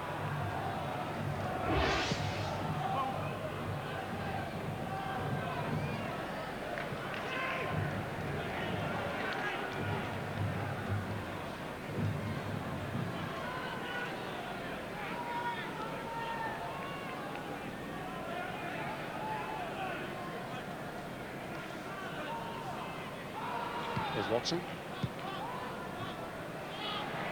Good work again from Kevin Watson. Oh, well, it looked for a moment there as though Knight was going to spill that one, and had he done so, I'm sure Hay would gratefully have accepted the gift. No gift that time, but Chris Hay is the man who has scored the only goal so far. Portsmouth leaving to jeers at the halfway stage. But Hay has scored so many goals for Swindon this season, and he was there for his 11th after Bullock's pressure had forced the header clear to land at the former Celtic man's head. He blooded his nose in getting the goal. Portsmouth have tried to fight back bravely. They've had one effort cleared off the line, but at half-time it's Portsmouth 0, Swindon 1.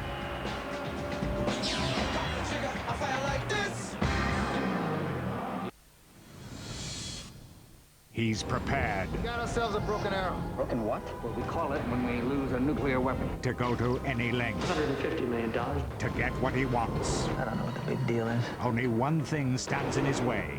You enter the wrong code 3 times, the nuke goes dead. Christian Slater. Unless, of course, I already thought of that. John Travolta. You lose. In John Woo's all-action mega movie. This is out of control! Broken Arrow, premiering Saturday at 10:05, following the mega movie preview at 10 on the Movie Channel. From tomorrow, the Movie Channel will become Sky Movies Screen 2. Tonight, we unveil a monumental new work, a towering testament to human choice, taking as its inspiration the Escort. The 4-door saloon, the 5-door hatchback, the estate, the 1.6 or the 1.8, an entirely new way to buy a car. Impossibly diverse, yet brilliantly one price, one single price. Truly the art of simplicity. For more information, call 0345 311 113. Introducing New Senses Gel by L'Oreal Studio Line. The look, flexible hold, non-sticky feel.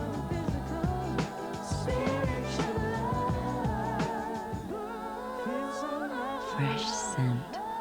New Senses Gel by L'Oreal Studio Line. Because you're worth it.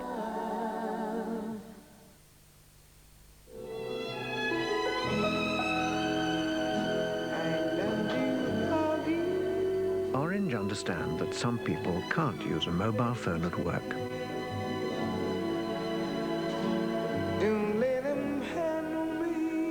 Chat 60 includes 60 minutes of off-peak calls each month to make talking after hours better value than ever. The future's bright. The future's orange. As a psychiatrist myself, I find Frasier compulsive viewing. Here we have a typical dysfunctional family unit. The dad is the child, Frasier is the dad. The dog, who is a kind of senile grandma figure. Wrong. There is no senile grandma. The dad is the uncle. The dog's the dad. Impossible. How can the dog be the dad? Am I a dog? Am I? Your full name is Charlene Elizabeth Baltimore. This could be trouble. My name is Samantha Kane. No, forget all that. I'm in the PTA. Then quit! You're an assassin working for the United States government. We have 24 hours. We find her, and we kill her. Run for your life!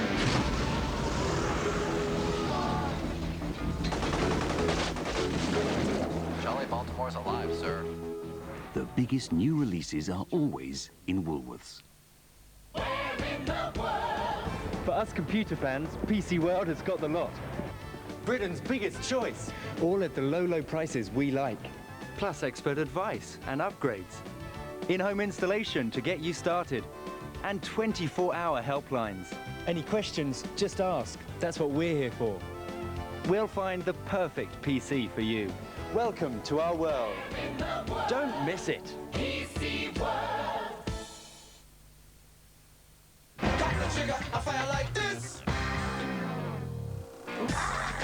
Live Spanish football coming up tomorrow night, and one of the biggest top-of-the-table clashes in the football world. Real Madrid against Barcelona, both unbeaten so far this season. Barcelona at the top of the table, Real Madrid in second, and you can catch all the action live from the Bernabeu Stadium from 7 o'clock tomorrow night on Sky Sports 1.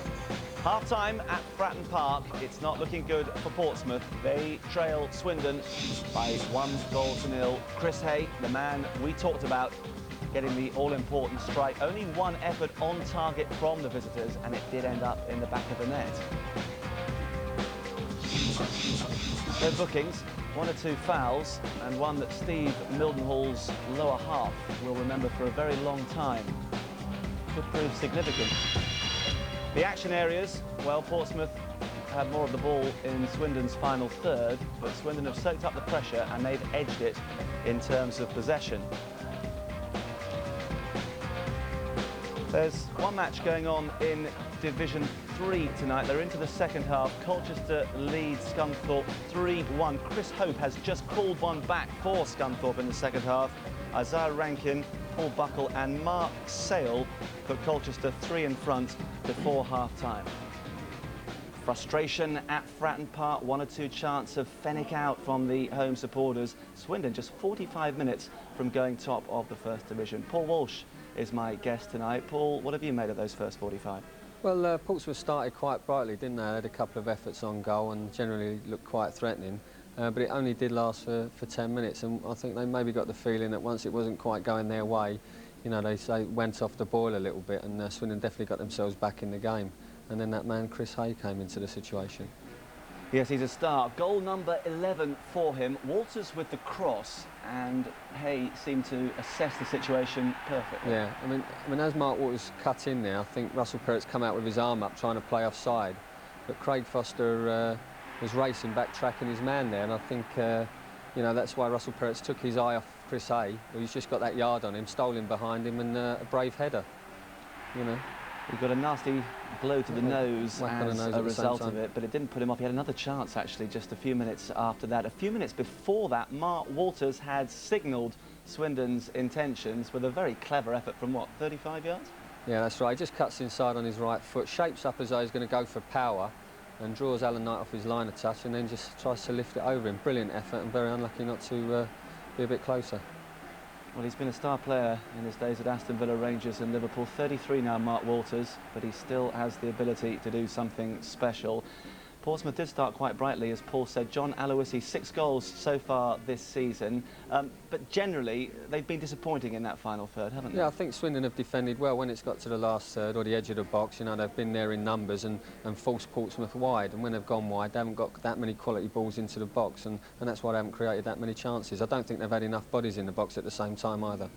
Well, he's had 3 chances altogether in the first half, Aloisi. The best of them was the third, just a few minutes before the interval. Wonderful little touch there from Foster. It was a good ball from Foster. The only drawback from Aloisi's point of view, it was just slightly behind, which meant he had to have that touch.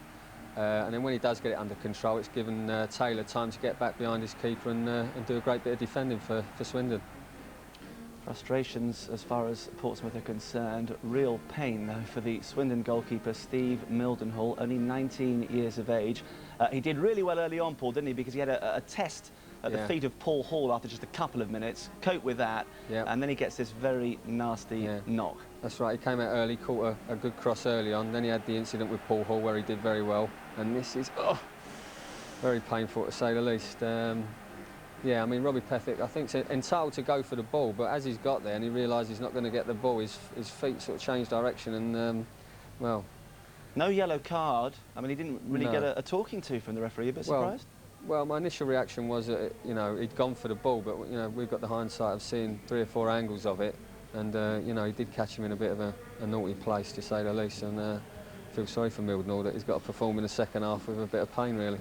Well, the good news is that the doctor hasn't been called for. He's had some extensive treatment, shall we say, and he's going to be OK for the second half. And there's lots for Portsmouth to do in the second 45 minutes if Terry Vennick's job is to be made just a little safer. They're not happy down on the south coast, but Steve McMahon's Swindon certainly are. They're close to becoming the division's leaders.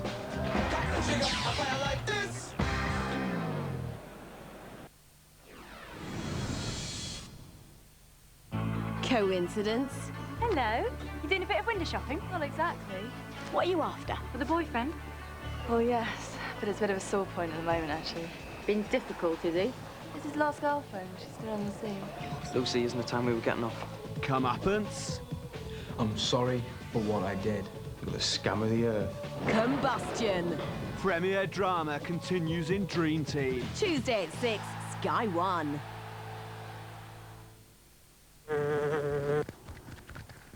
However hard you work, an HP LaserJet personal printer works just as hard.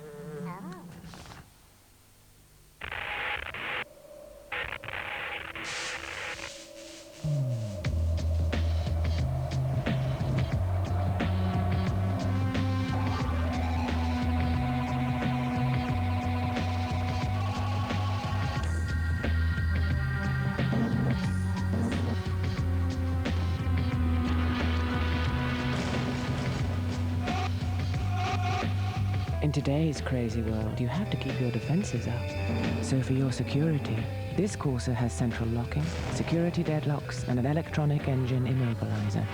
The new Corsa from Vauxhall. If you're stuck for Christmas gift ideas, get this month's Argos Plus. There's toys for the boys, drills for the dads, up-to-the-minute watches, scientific breakthroughs and nervous breakdowns. 180, a hole-in-one, and out for the count. Wake-up calls, soccer balls, hardware, software, smoothers, stylers, and polishers, all at remarkably low prices. Get inspired. Get Argos Plus now. In the most romantic city in the world. I was attacked by this big, wild dog. Be careful I was a werewolf, and now you have become one too. who you fall for. I'm not a wolf. An American werewolf in Paris. There's a new aftershave coming that's fresh. No, fresher than that. That's it. I'm going to be a footballist when I grow up, but I won't get married, because girls don't like football and they whisper. Wherever they're going, give them a great start. New Senadadin Startup. Orange understand that some people like to share. TalkShare Plus lets 2 or more people share one talk plan, one bill, and cheaper calls. The future's bright. The future's orange. Chubby, you're the most outrageous comedian ever. We have to erase your past. You can't. I've just got my new video out. I've seen and not heard. I've got a wicked tongue on me. Roy Chubby Brown, the man in patch, is back. By Obscene and Not Heard on video now.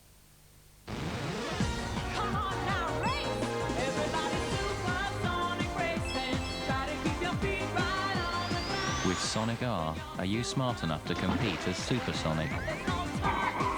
No chance.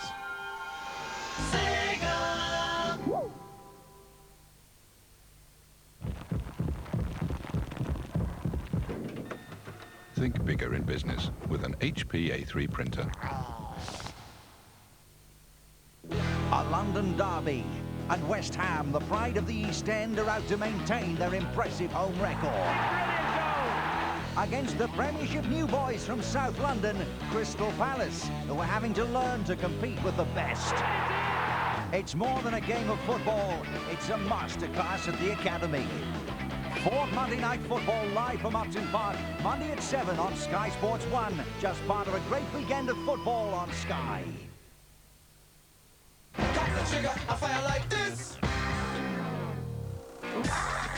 More live boxing coming up over on Sky Sports 1 tomorrow night as Michael Brodie defends his British Super Bantamweight title against Wilson Doherty. That is Saturday fight night, tomorrow night from 9:30 over on Sky Sports 1. Half-time at Fratton Park, it's Portsmouth 0, Swindon 1. Portsmouth second from bottom of the First Division, Swindon second from top and heading for the top. And that's what the home supporters think about the situation. Terry Fenwick coming under increasing pressure. Paul Walsh is my guest tonight. Do you think his job really is in serious danger at this point? It certainly doesn't get any better for him when, you know, if they lose tonight, that's for sure. But, you know, Terry Fenwick's been on record as saying that his job's safe at the moment. But I mean, he could do with his side coming out and putting on a bit of a performance for him and sort of getting him out of a bit of a spot at the moment. Alan Brazil mentioned the possibility of a change in the formation up front for Pompey in the second half. Is that something you'd like to see? No, I don't think they really need to make that as a change. I'd just like to see them get extra bodies in the box. I mean, they've got the three at the back and Alfred in front of the three, so defensively they look quite solid down the middle. But I think when they're going forward, they need to get some quality balls into the front players. And do more in wide positions. You know, they've not really got round the back of Swindon, and apart from the odd chance that they've had, they've not really created that much. And when they have created it, I don't feel they've had enough people in the box. Well, briefly, you tipped them to win before the game. Have you changed your mind? I'll have to pass on that one at the minute. Yeah, it's difficult. Stick to your guns, Paul. Stick to your guns. All right, 1-0. Okay. Oh well, we'll see. Back to Alan and Rob. Portsmouth had a dodgy start to last season, and at the turn of the year they were in 17th place, but they really revived in the new year and ended up finishing 7th, just 1 place and 3 points off the playoffs. And they're hoping to get into the sort of run of form that they enjoyed at the back end of the last campaign. Swindon, incidentally, went completely the other way. Had a decent start, were in the top half by November, and then slumped alarmingly to finish just above relegation, 3 places above.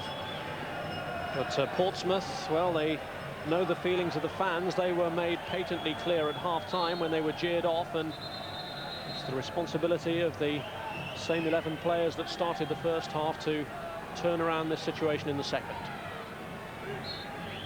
And it's Portsmouth who get the second half underway, and this is Andy Thompson, who made his debut for Swindon in the last game of their season in the Premiership when they lost 5-0 to Leeds.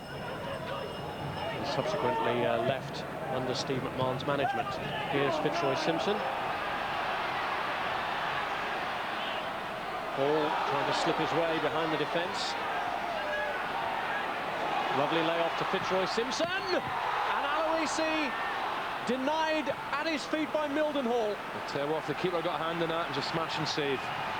Fired into the box, Aloisi on hand again. But I thought that was another good save. Well, you said in the first half that you wanted to see more from Simpson getting forward, and he certainly made his presence felt there. Oh, it's vital that Simpson and Pethick get forward much more. An early scare for Swindon. Just a start Pompey needed, though.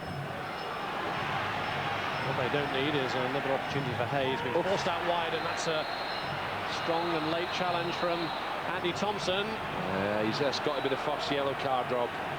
That really was late. Hay is quick, you know, and he just gets there first. Thompson goes wildly in with the left foot, and down he goes.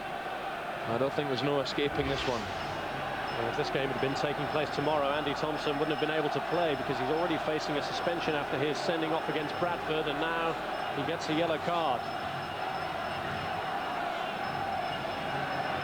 Paul Ganson has left it this long before taking his first name. He's been as charitable as he can. It's left to Mark Walters for the free kick, and it's Thompson again. Andy Thompson relieved to get away with that one. I'd be desperate if they were to lose a goal early on, Portsmouth. Really, that would be the end of this match, I think. Here's Watson. Play from Kevin Watson.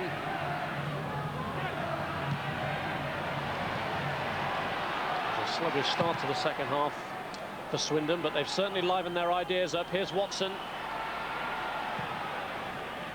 Aimed for Allison. Whitbread is there. This is Simpson.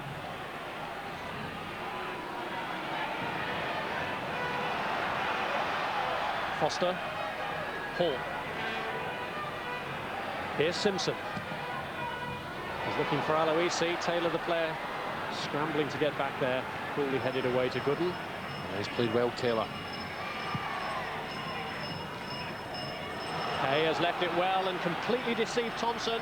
Allison forward, trying to stay onside. Good run from Allison there, and Hay really should have found him after some good work. Aloisi. It's against Igo by Bullock, cleared by Burrows. A foul there by Wayne Allison.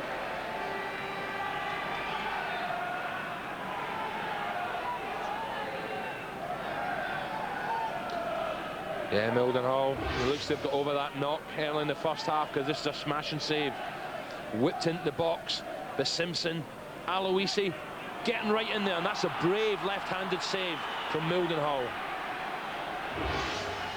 Push the ball against Aloisi. Let's have a word about Mildenhall in a moment. Let's just see how this attack is formed for Portsmouth. It's cleared by Bullock. Oof. And off the ball, a challenge right on the edge of the area on Hall by Casper. Tell you what, Rob, the referee, had he seen that, that could have been a pen. And here's Hall trying to dance his way past Casper. Simpson. Whitbread's in the attack and headed behind for the corner by Ty Gooden. Swindon under real pressure here. I don't really what happened here. It's incredible. Simpson, good work. He's involved better in the setup. But look at that. Wrestled to the ground by Casper. And the referee missed it. Swindon glad he did. Fitzroy Simpson with the corner. Hall offering in the short option. But it's played instead to Robbie Pethick.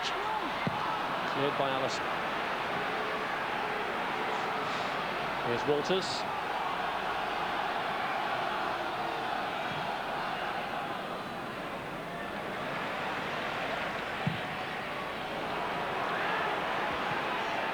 Steve Mildenhall turning out to be an influential figure in this game. Let's get a word on him from Alan Bentley. Yeah, we managed to grab a quick word with Steve McMahon. He's confirmed that the injury is pretty bad, and in fact, they're hoping he can back it through to the end of the game. But after the game, he will require stitches in a pretty delicate area, so not a nice one at all. Not a very clever situation either for Swindon, with the game against Queen's Park Rangers on Wednesday to come. Not on the heels of that, a home game with Bradford, and then a trip to Stockport, a busy programme ahead, and in theory they could be without all their trio of goalkeepers.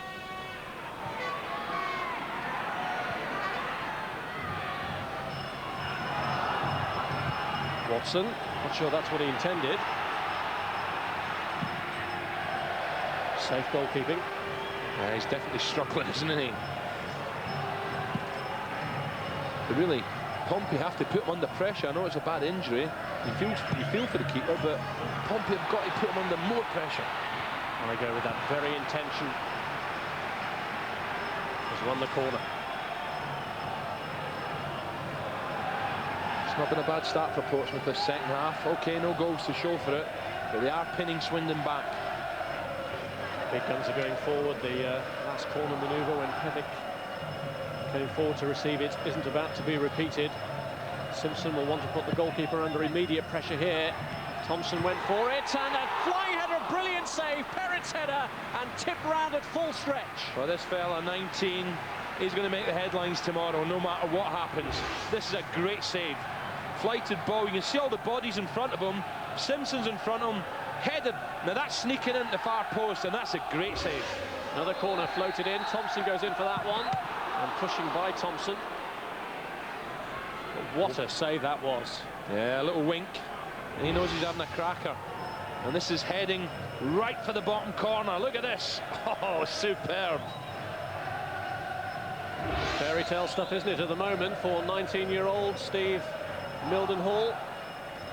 Called into the game on the day of the game, with Digby going down injured and performing heroically. Well, Steve McMahon before the game was really looking a bit worried. No Digby, but oh, he must be smiling at himself now. Kid's had a cracker.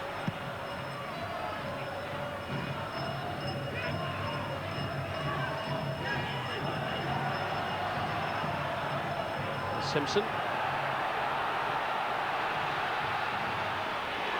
Aloisi. Simpson slipped it through to him beautifully, but yet again there was strength in numbers there for Swindon. 3 players converging on Aloisi. And once again, Bullock just in front of his back foot was the man who stopped that attack. Orford. It's good pressure this for Portsmouth, but can it lead them anywhere?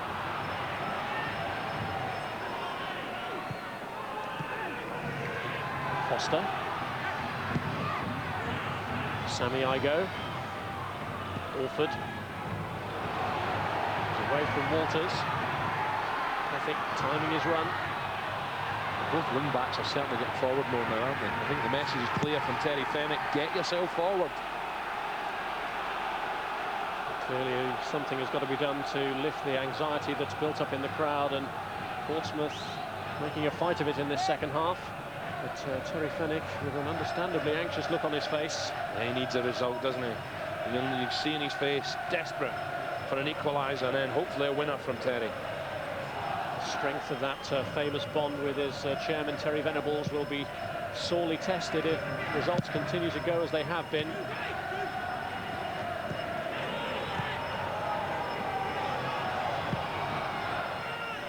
And Hay could be away here. Whitbread comes in to snuff out that attack. He's still a threat here, isn't he? Steve Mildenhall had been concerned that his team were defending too deep, but suddenly broke there. And they've won the corner for his team. Well, I'd agree with him. I think they are defending too deep. You know, it's Pompey are pushing them back. And the good passing, the patient build-up has gone missing the second half for Swindon.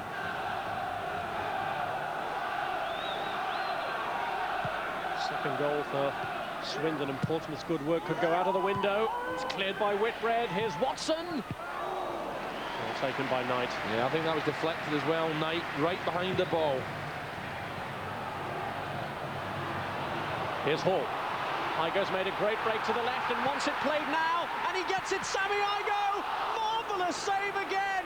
Wow, what a game this fella's having. He's absolutely disgusted with his defence. But this time, Portsmouth carved them clear. Good play. This is a lovely ball. Igo just saying, just put it in front of me. But watch this for reflexes again. Left-handed save. And they certainly kept Swindon in the game. That's a smashing stop. And I think that's his best save, better than the one a few moments earlier. Simpson's corner. Mildenhall comes again and punches. It's back to Simpson, though.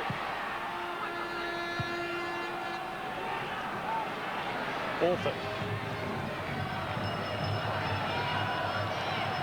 Here's Aloisi.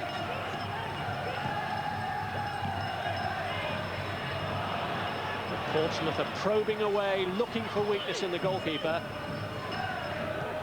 So far, they're unable to find it.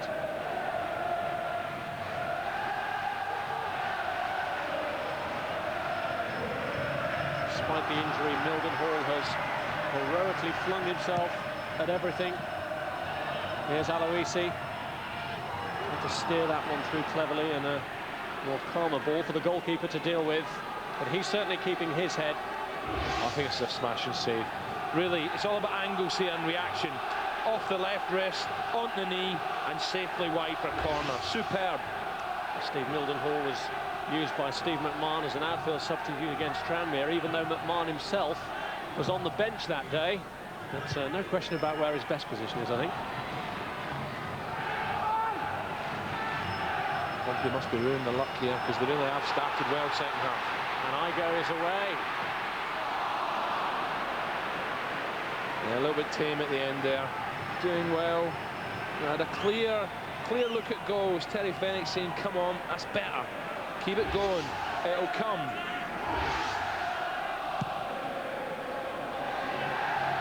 Terry Fenwick wanting more from his team. They're pushing and probing away.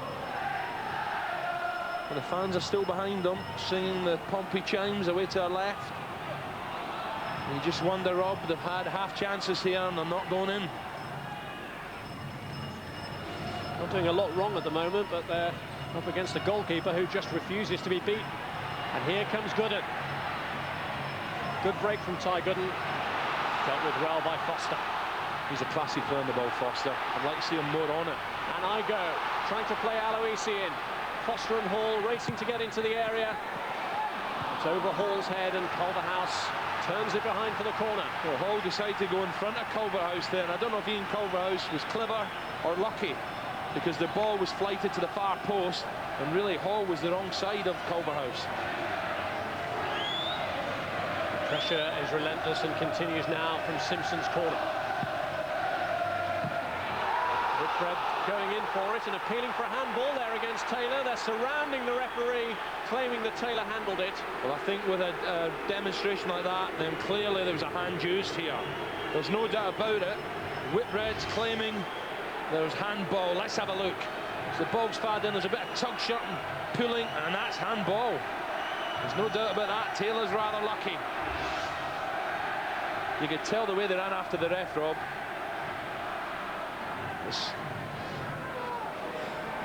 Well, it's been so one-sided in this second half, and yet still Swindon maintain that lead that Chris Hay gave them in the first period. How much longer can the Swindon goal hold out? Surely this pressure must result in an equaliser, but they have to be careful. If you keep pushing forward, too many forward, the likes of Hay and Allison will catch you at the back. Football can be a cruel game sometimes when you're down the wrong end of the table, and have had the majority of the game only to lose it.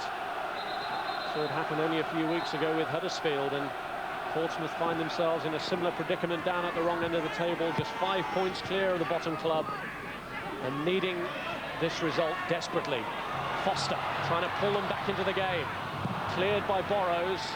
Again, Rob, there's only 2 in the box for Portsmouth. There's 5 red shirts for Swindon and 2 blue of Portsmouth. It's not enough. Someone's got to take a gamble and get in there.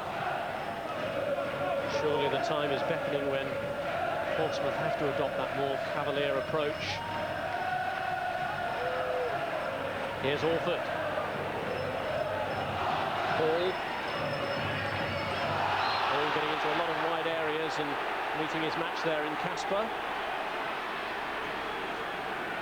He's a quiet assassin, this fella, isn't he? He was wrestling someone to the ground earlier on, and once again sending Hall sprawling. Look, Wallop, take a bit of that. The referee very close again, and no yellow. Casper, who actually played against Swindon last season in the Coca-Cola Cup for Manchester United. It's Simpson's free kick towards Russell Perrott. This is Whitbread. Foster rescuing it for Pethick. Pethick making up some ground and going for it! And tipped over brilliantly yet again. Well, are they going to beat this guy tonight? Everything they're hitting out on, he's dealing with. And Pethick really hits this with sting and venom. And again, it's a nice height for Mildenhall and a nice little touch over. Well, that's the sort of stuff that comic strips are made of.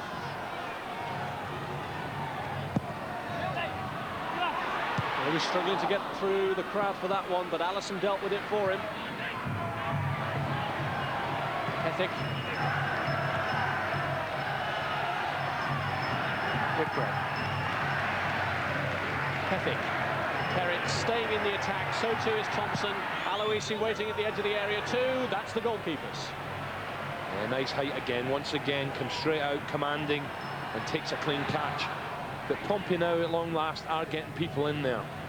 Taking chances, they have to be careful at the back, but when you're 1-0 down in their predicament, you have to take the chances. Here's Aloisi. Managed to get away from Taylor, but not from Watson. Yeah, he's been lively, Aloisi. I've been a little bit disappointed with Hall, but Aloisi's given everything.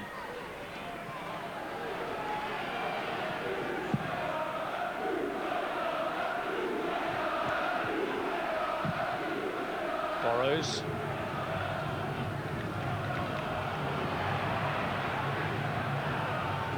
Here's Orford. Hall.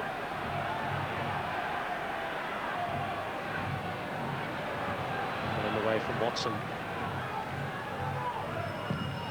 Culverhouse trying to launch it for Hay. Just hanging on now, Swindon. No real rhythm, and the passing's gone. It's long stuff now.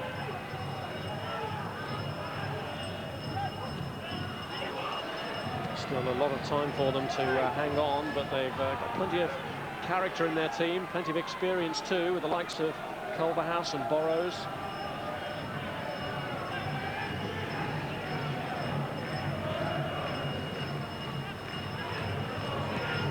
chimes ring out again around Fratton Park.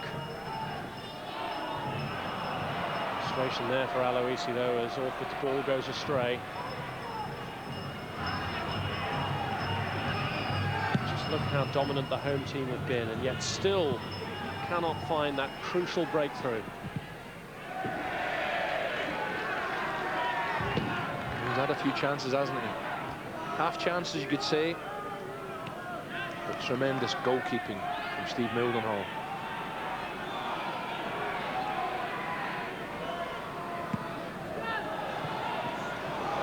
Here's Sammy Igo. Simpson.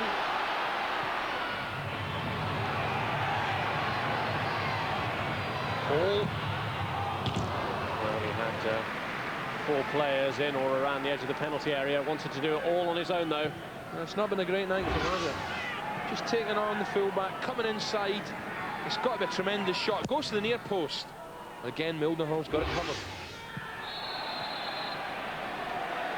But with this possession, Rob, surely, well, you look to the Hibbins, you need a bit of luck. Well, logic tells you that Terry Fenwick's team should get back in the game the way things have gone.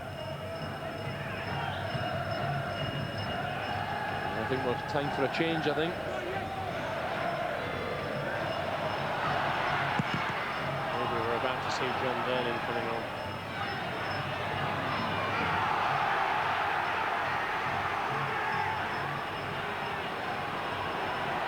Burrows has been allowed to make up a lot of ground. Allison.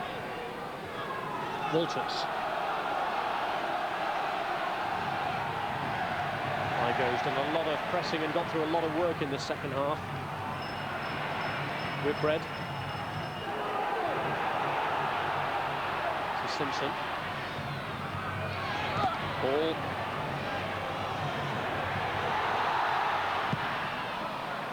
Cleared by Burrows. A little bit unlucky there, Hall, using his pace, but just running into one extra red shirt. Orford. Hall. Crossed by Simpson. Good header from Aloisi. Well, that's the first time he's really got across defenders. And really, again, it's a half chance. It's a good ball whipped in. Aloisi gets across the defender. I think it comes off his shoulder rather than his head. And Aloisi, who'd played around Europe before his arrival at Portsmouth.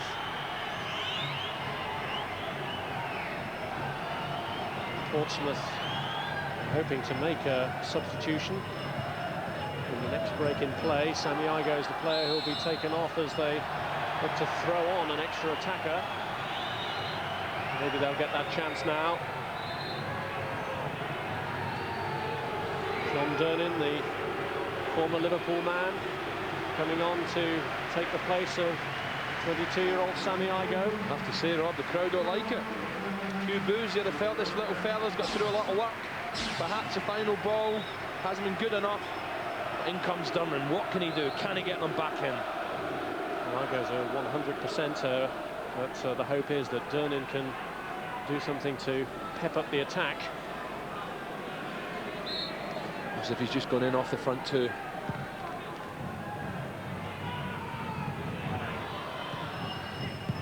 Couldn't. There's Orford. Watson.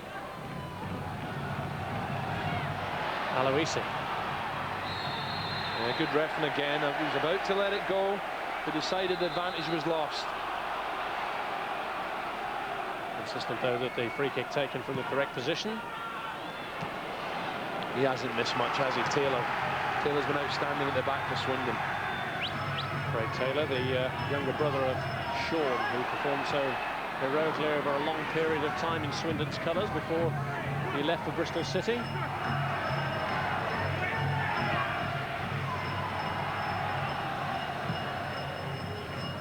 Here's Wayne Allison. Hay trying to slip Bullock through. Back pass was from Orford.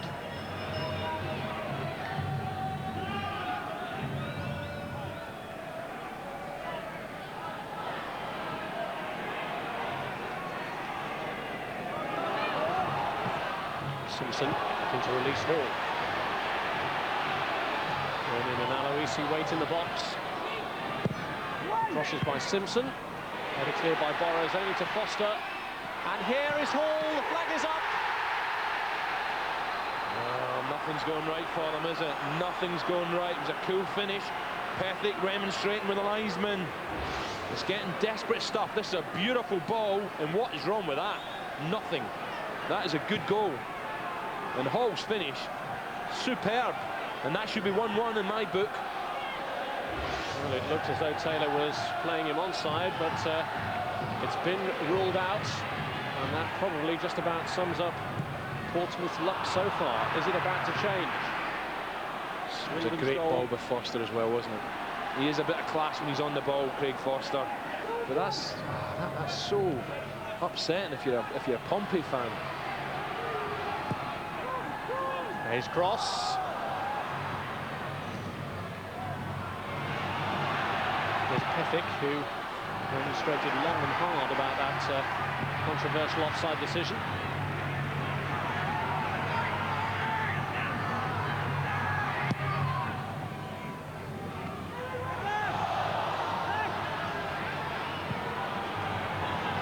Russell Perrott.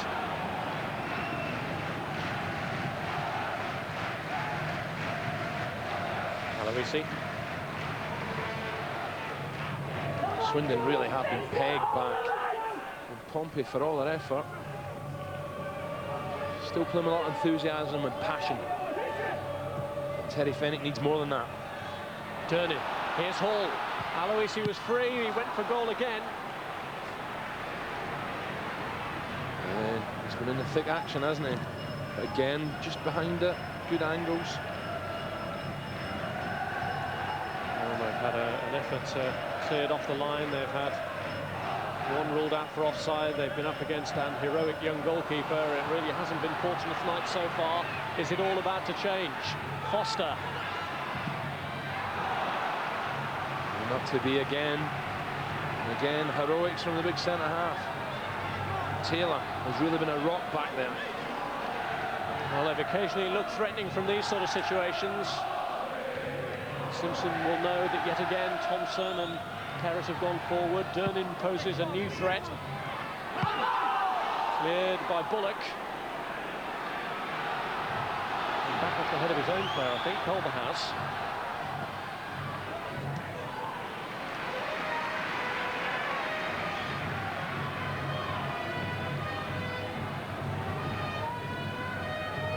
Pethick.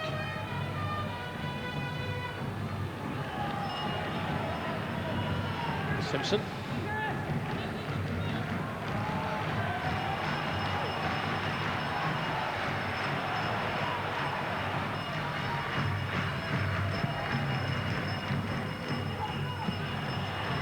It really is all-way, one-way traffic. Facing an onslaught from the Blue Army in this second half, but Swindon's luck continues to hold. The bugle's back on again. Durnin.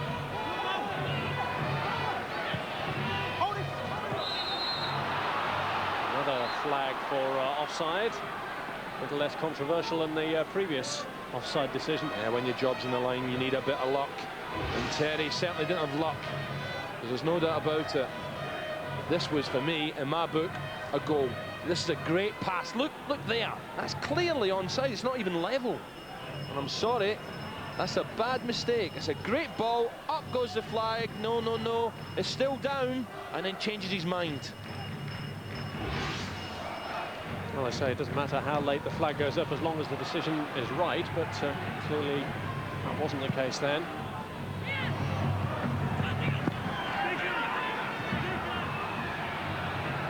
Here's Ty Gooden.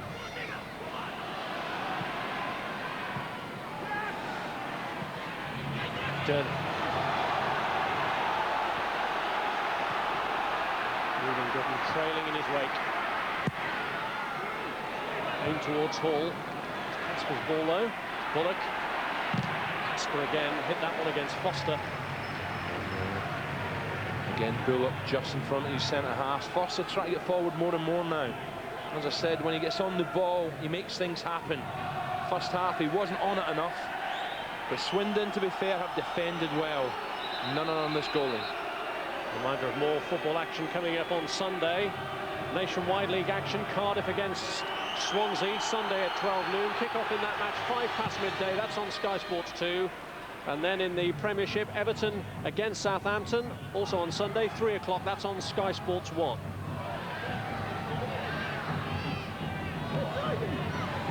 Well, 1 goal was enough for Swindon to win here last season on Boxing Day. Is it going to be enough for them to win here tonight? Simpson's cross, headed clear by Borrows. How many times has a cross come in and hit the first defender for Portsmouth? Too many times. Cleared by Borrows. This is Hall.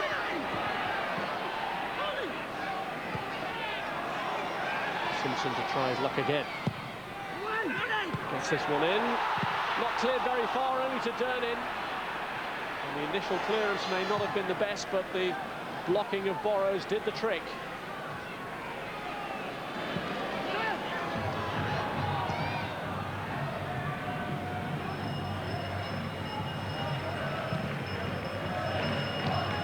Durnin.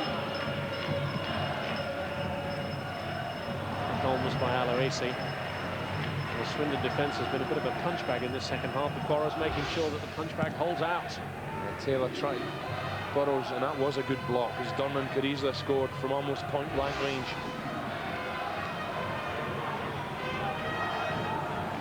Surely a goal, an equaliser must come.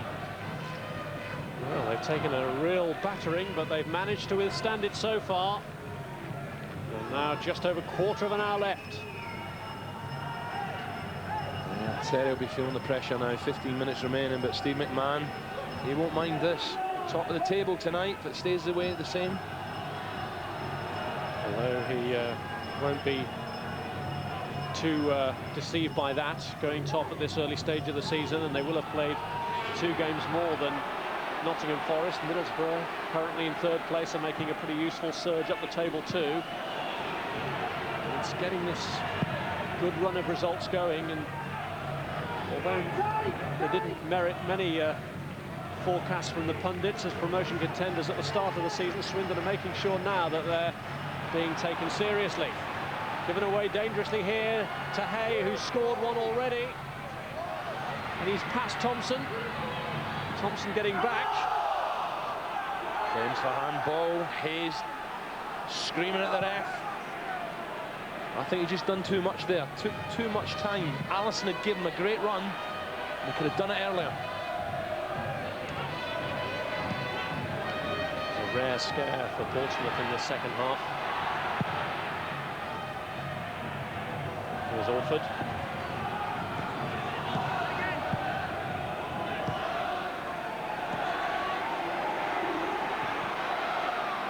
Thompson. Beautiful work from Pethick. And the cross has got through Borrows, and Hall couldn't finish it off. He was so surprised. Wow, it was great skill, wasn't from Pethick. I wasn't too impressed with the cross. And I think the couple of Pompey players in the box didn't believe that it was going to come through to them.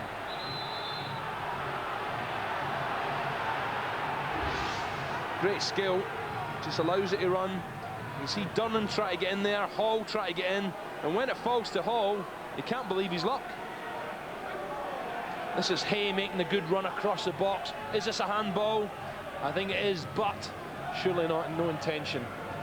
No intent. I think Hay realised he'd taken the ball too far and screaming for a penalty. But that'd have been harsh had that gone against Portsmouth.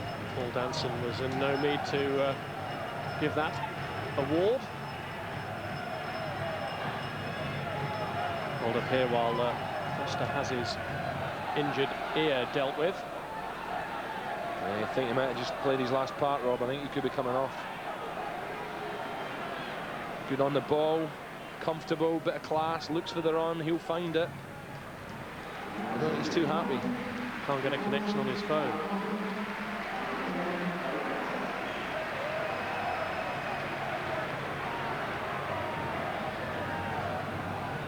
Foster has come off, and has come off for good.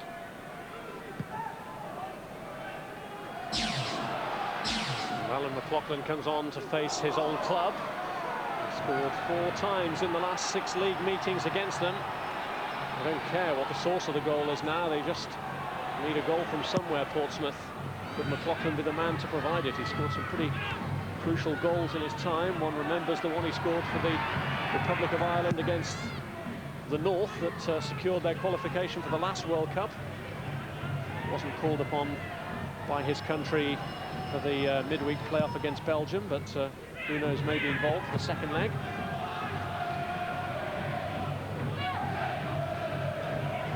This is Simpson.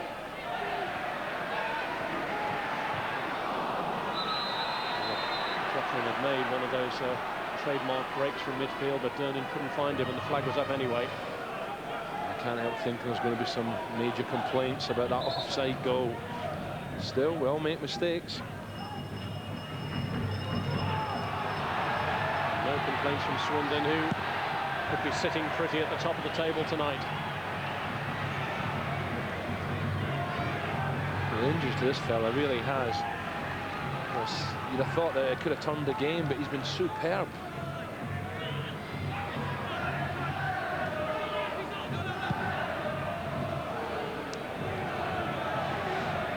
Perrott. Durnin. Simpson.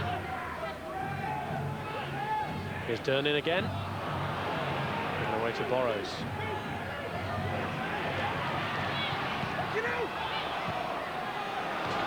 Paul. McLaughlin in space to his right was calling for it, but he's looked left. Simpson's cross. It's a better ball from Simpson. Knocked back in by Whitbread. Danger certainly not over yet with McLaughlin. Great defending again, Rob. Burrows it was yet again who threw himself at the ball as he's done so often during the course of this match. Walters. Forced himself into a bit of a cul-de-sac here. Not that he's too bothered with the lead as it stands, and he has won a corner. Yes, good play. I'm sure his centre-halves have been saying thanks a lot. Gives him a little bit of breathing space to push up. Is this going to be more hold-up play from the experienced head of Walters? Well, a troubled night in the first half, and just gave him a little moment of anxiety again there. He did. I think he means this as well. Tries to float at the far post, and again Alan Knight backtracking. But time running out for Pompey. And look at that. Really does seem like rough justice when you look at statistics like that. Swindon, well, less than 10 minutes remaining. They've got to keep on their toes, concentrate. All the hard work. Can't afford a lapse. Here comes Hall trying to force a lapse. Mildenhall came, dived bravely, Durnin winning it back but losing out to Walters.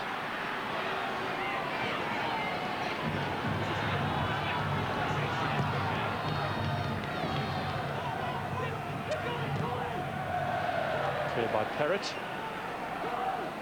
Yeah, Steve McMahon just saying, come on, let's keep it tight.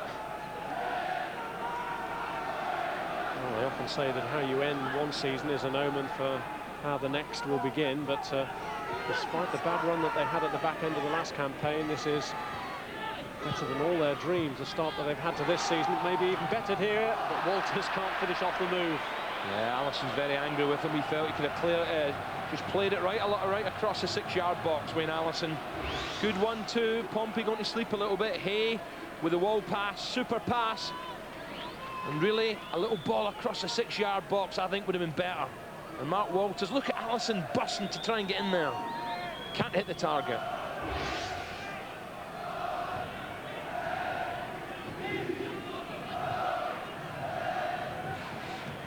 Watson. Thompson.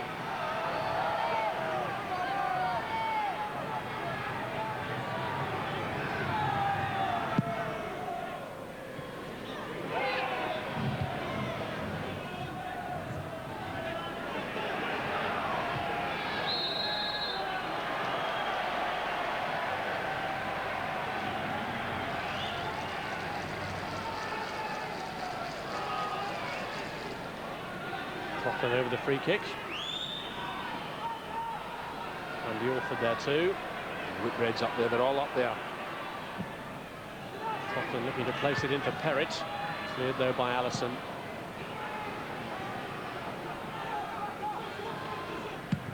Alan McLaughlin scored in Portsmouth's win at the county ground last season. That was a goal disputed as possibly being offside.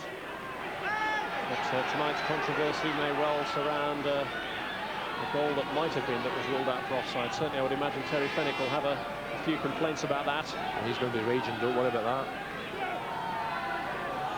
Swindon have given a lot of free kicks away now. I just wonder, is it wise? Well, they're piling bodies in there to try and ruffle the feathers of the Swindon defence. Hurled in by McLaughlin, but out of harm's way.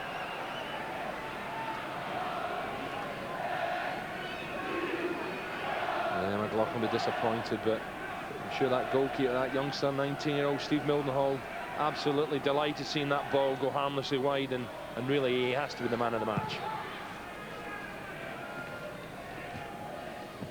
Just hope for your sake he doesn't do anything silly in the last 6 minutes. Don't tempt fate, Rob.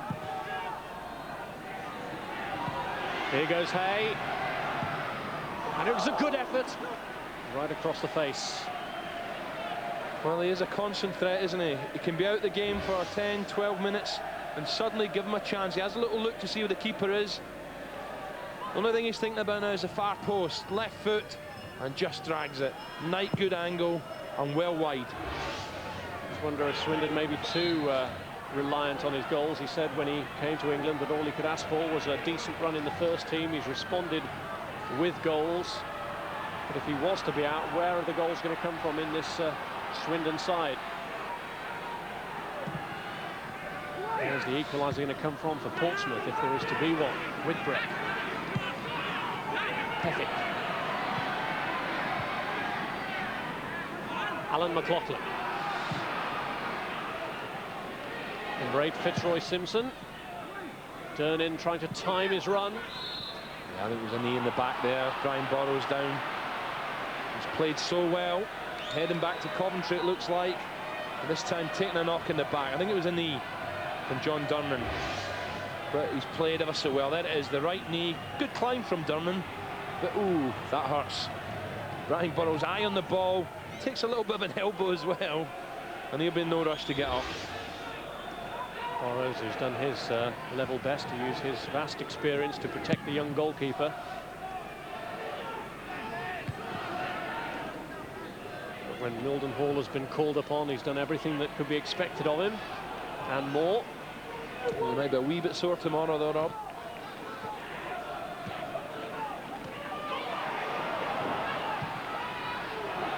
Durnin.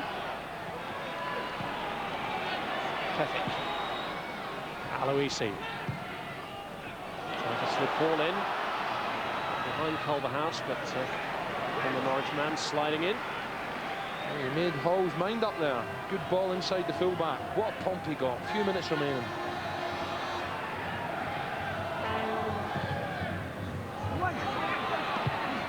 But back towards Alan McLaughlin. Durnin. Have a guess where that was going. Thank you very much. Again, a half chance.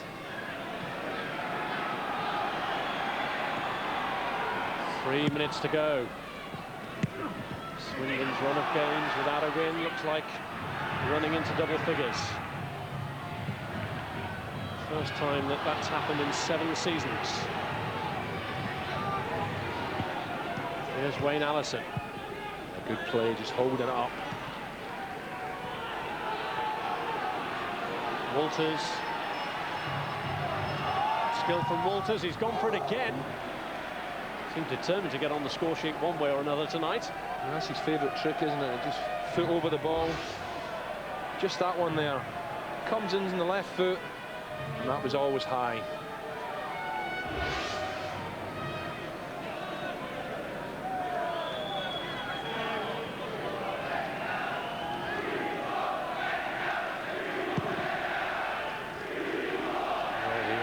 Chanting concerning the future of Terry Fenwick is ringing around Fratton Park, and unquestionably more pressure on the manager must be difficult for him. What else can he do? His team have worked tirelessly to try and avoid the sort of situation in which they find themselves. It's very unkind, especially the way they played tonight. It's just the chances haven't gone their way. You know, they could easily be comfortably ahead, I think, Portsmouth. Terry knows that. He knows what it's all about. And if you don't get the results, and you can see he's hurting Terry.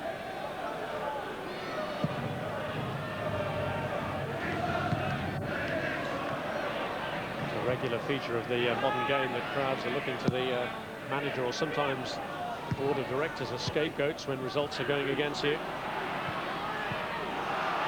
It's a bad challenge there. And Walters. Tell you what, that was a bad challenge, I felt. Andy Thompson, I think, is rather lucky. Wayne Allison is the player who's down holding his right leg. Here's Hall.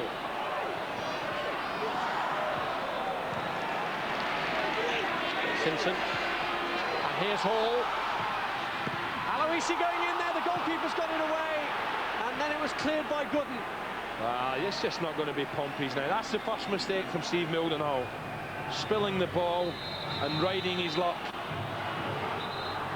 And really, as Allison is in agony, this is a great chance. Whipped right across, good ball in. The goalie can't hold it. And Aloisi, a whisker away from an equaliser.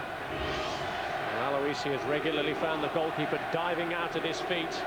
And it seems that nothing is going to beat Mildenhall tonight. Swindon have certainly, well, they've rode the luck second half. But this fella deserved it with some of the outstanding saves.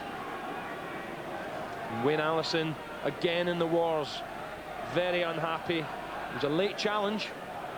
And Fitzroy Simpson, I think he knows time's running out. Big, strong centre forward, but I think Andy Thompson's fortunate here. See what you think of this one. Has already been booked.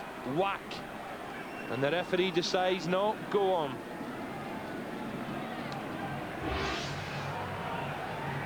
Well, Allison is walking off.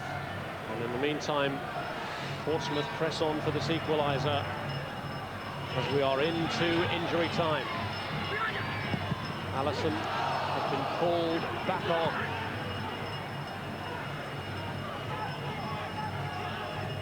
Perrett.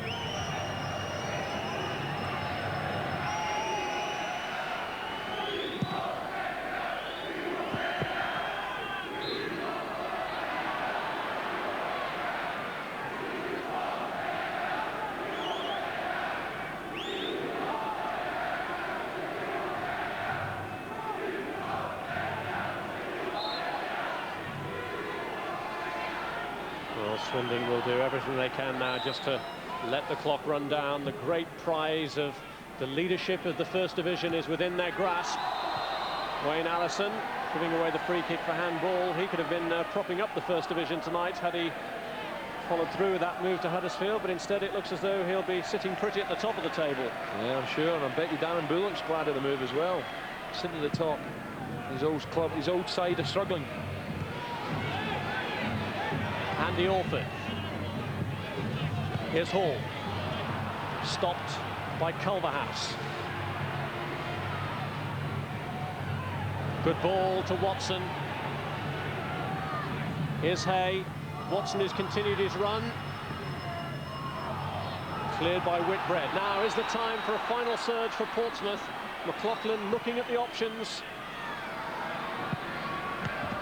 Aloisi. Cleared by Borrows.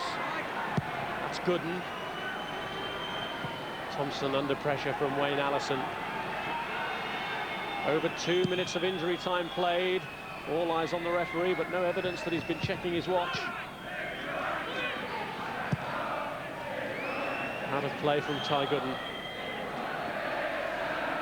Well, he has just taken a check on his watch now, Paul Danson. Portsmouth's chances now at his discretion. How much time is he going to add on? None at all, and Swindon soar to the top of the First Division table thanks to Chris Hayes' first half goal, which worsens Portsmouth's plight. And the chorus of jeers around Fratton Park certainly can't be aimed at that man, Steve Mildenhall, whose heroic display kept Portsmouth at bay. And Steve McMahon's decision to throw the youngster in when Fraser Digby went down injured, fully vindicated. The goal that came was in the first half. There was good pressure from Bullock, which forced the header clear from Foster, only landed at Chris Hay, whose Midas touch rattled up his 11th of the season for Swindon. They held on to the lead that he'd established with some great goalkeeping. That one a notable save from Perrett's header, but Portsmouth feeling aggrieved that this goal was ruled out. Hall appeared to be onside, but was flagged offside, and his celebrations were short-lived. Steve McMahon's side sit proudly at the top of the table. He's delighted. His goalkeeper's delighted. It's Portsmouth 0, Swindon 1. One of those nights for Portsmouth, and one that Terry Fenwick can ill afford. Still to come tonight over on Sky Sports 1 at 10 o'clock. It's the Friday Night Sports Centre with all the day's news and weekend football previews. That's followed at 11 by another edition of Hold the Back Page. Over on Sky Sports 2 now, it's live golf from America and day 2 of the Tour Championship. And coming up over on Sky Sports 3 at 10 o'clock, wrestling action in WWF Raw. Here, after the break, Swindon's reaction at going top as the pressure increases on Pompey, plus a look back at the key moments from the match Portsmouth fans will not remember with fondness.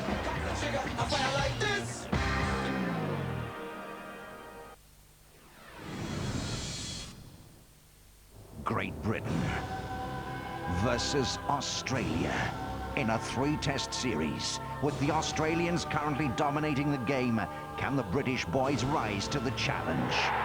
Sky Television presents the first test in association with Foster's, Saturday live from Wembley on Sky Sports 1.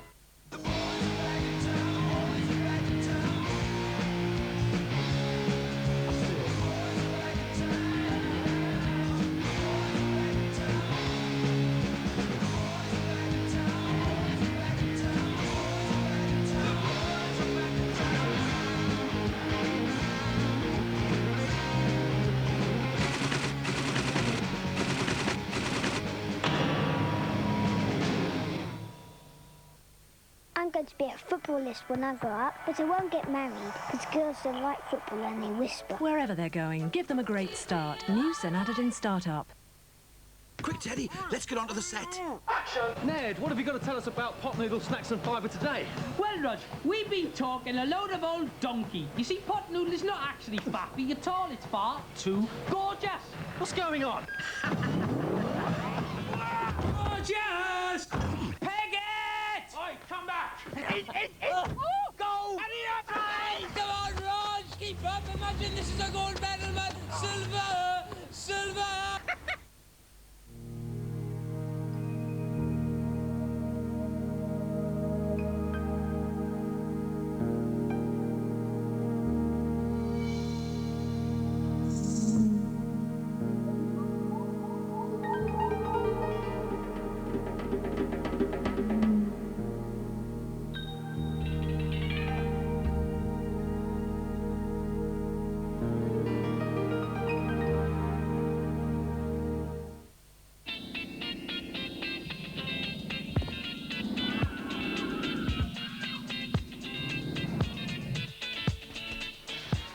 Travelling around the world, one thing has become clear. When we show people what the Pentium 2 processor can do for a PC, they want to get it. Except for kids. Kids already get it.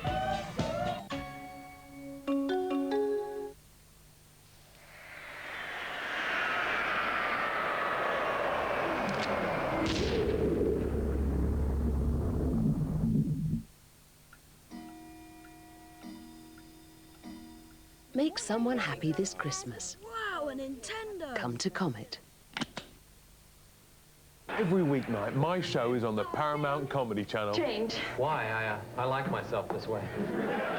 This is where we do all the filming. Carla's got the box!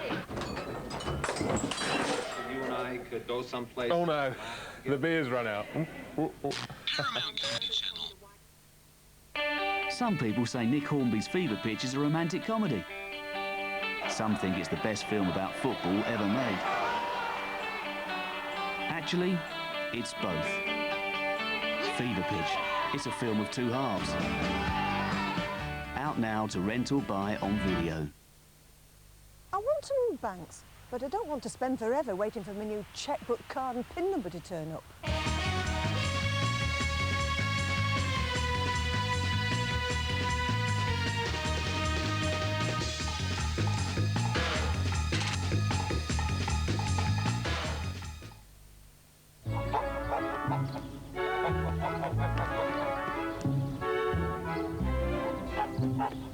Why spend time chasing that elusive new customer? When with a BT free phone 0800 number, customers could be chasing you. Why not change the way we work? Try 0800 for 3 months for only £25 plus call charges.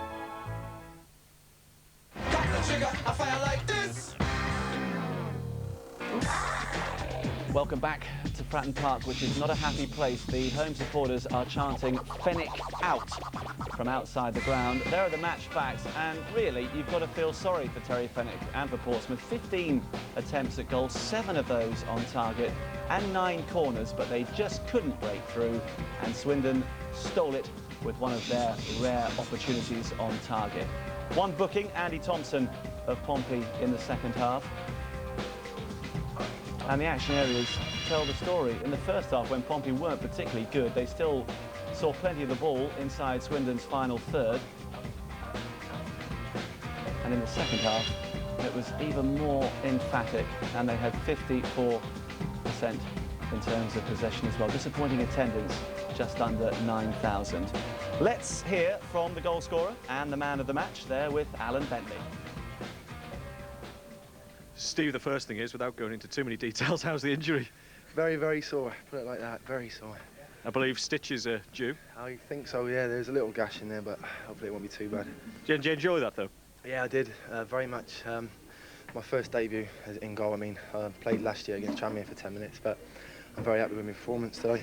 That was as an outfield play. Did you ever wonder when your time was going to come? Well, you know, I'm only a young lad, I've got to bide my time, keep working hard, and I mean, this has come through injuries. It's just what I've got to hope that happens and get a chance and see what I can do. Moving over to you, Chris. Bloody nose as well. How was it?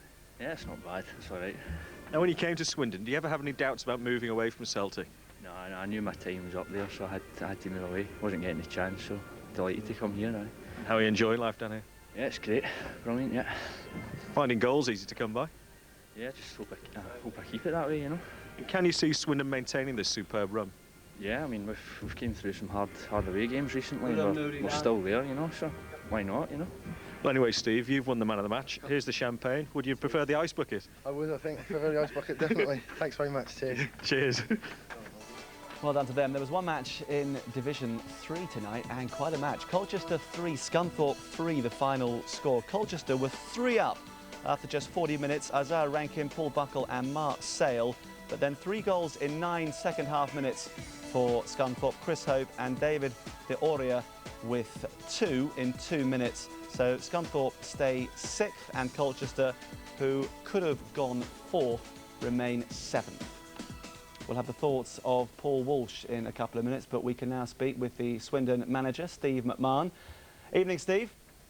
I can just about hear you, Marcus, yeah. I'll shout loudly. How does it feel to be top of Division 1? Well, I think we're just pleased to get away from here with 3 points because we defended like Trojans second half. We allowed them too much possession and we had to battle, as simple as that. Was it extra sweet for you because your away form hadn't been great going into tonight's match? Our away form's quite good, as it happens. It's better than last year, that's for sure. But we had to battle under the difficult conditions, especially young Steve Mildenhall, with the injury sustained just before half-time. And the defenders have defended well. That's what they've done well all season, really. So much has been said, Steve, about Chris Hay, but you must be absolutely delighted with him. He keeps scoring goals. You can't knock him, can you? We've been having a little bit of a go that he doesn't score with his head. So he scored with his left foot, his right foot, and now his head. I know Rushy never broke his nose, but it might improve his looks a little bit, I think. Is it true that he's nicknamed Rushy? Well, I've called him that. He's I don't think similar, anybody else. Only a rumour. Word about your goalkeeper as well. He had a nasty little injury before half-time, but what a debut at the age of 19. Oh, superb. I think he set the tone early on. He made a couple of great saves. That gave him his confidence, and he went on from strength to strength. I was just disappointed in our possession second half. We didn't keep the ball the way we should have done, and we allowed them too much possession and pressure. And if you don't keep the ball when you're being defended, then you're just inviting defenders and attackers to create chances. Well done tonight, Steve. Thanks for talking to us. Thanks very much. A very happy Steve McMahon. Paul Walsh of Portsmouth has been with me tonight. Steve McMahon obviously very happy. Do you think Swindon can keep it going? Well, I don't see why they can't. I mean, they've got a decent side, but I think they're a bit fortunate at the second half. I mean, Terry Fenwick could be cutting his wrists tonight after, well, you know, having to go through that second half. I mean, they've done everything except score. And as a manager, that must be the most frustrating thing that you can ever, you know, have to watch. 45 minutes of what Portsmouth did there, create chances but not score. Well, let's have another look at the key moment. Chris Hayes' 11th goal of the season. Walters with the initial cross, and tremendous anticipation, really, from Chris Hayes.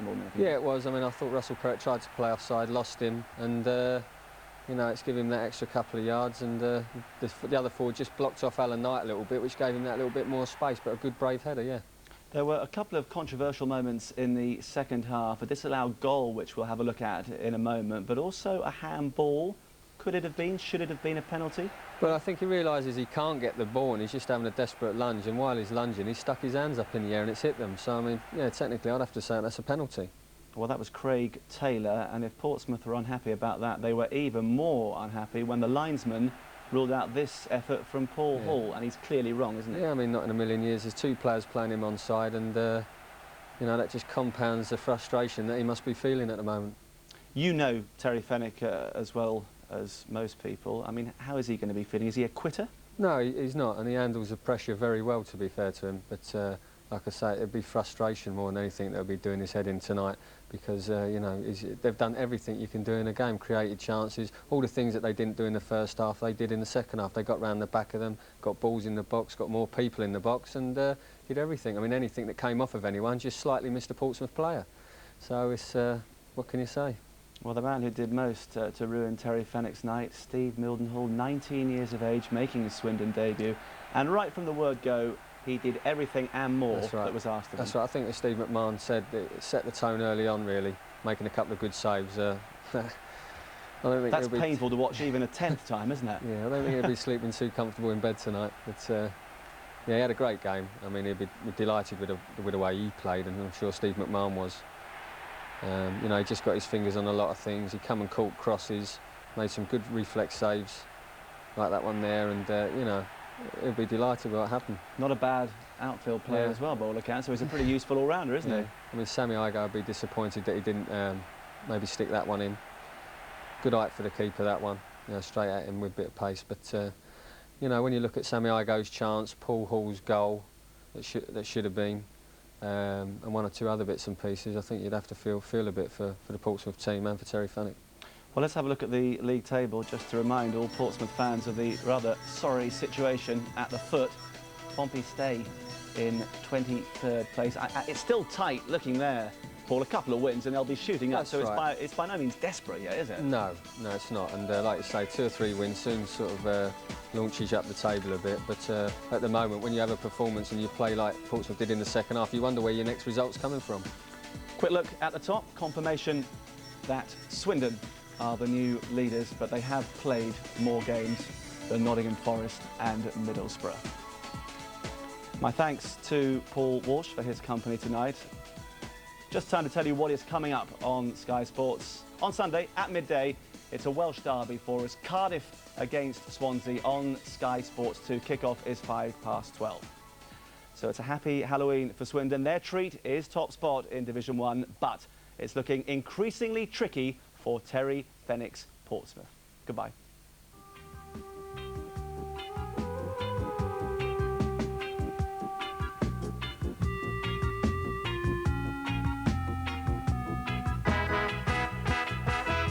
This storm is coming like a ghost town. All the clubs are being closed down. This place is coming like a ghost town.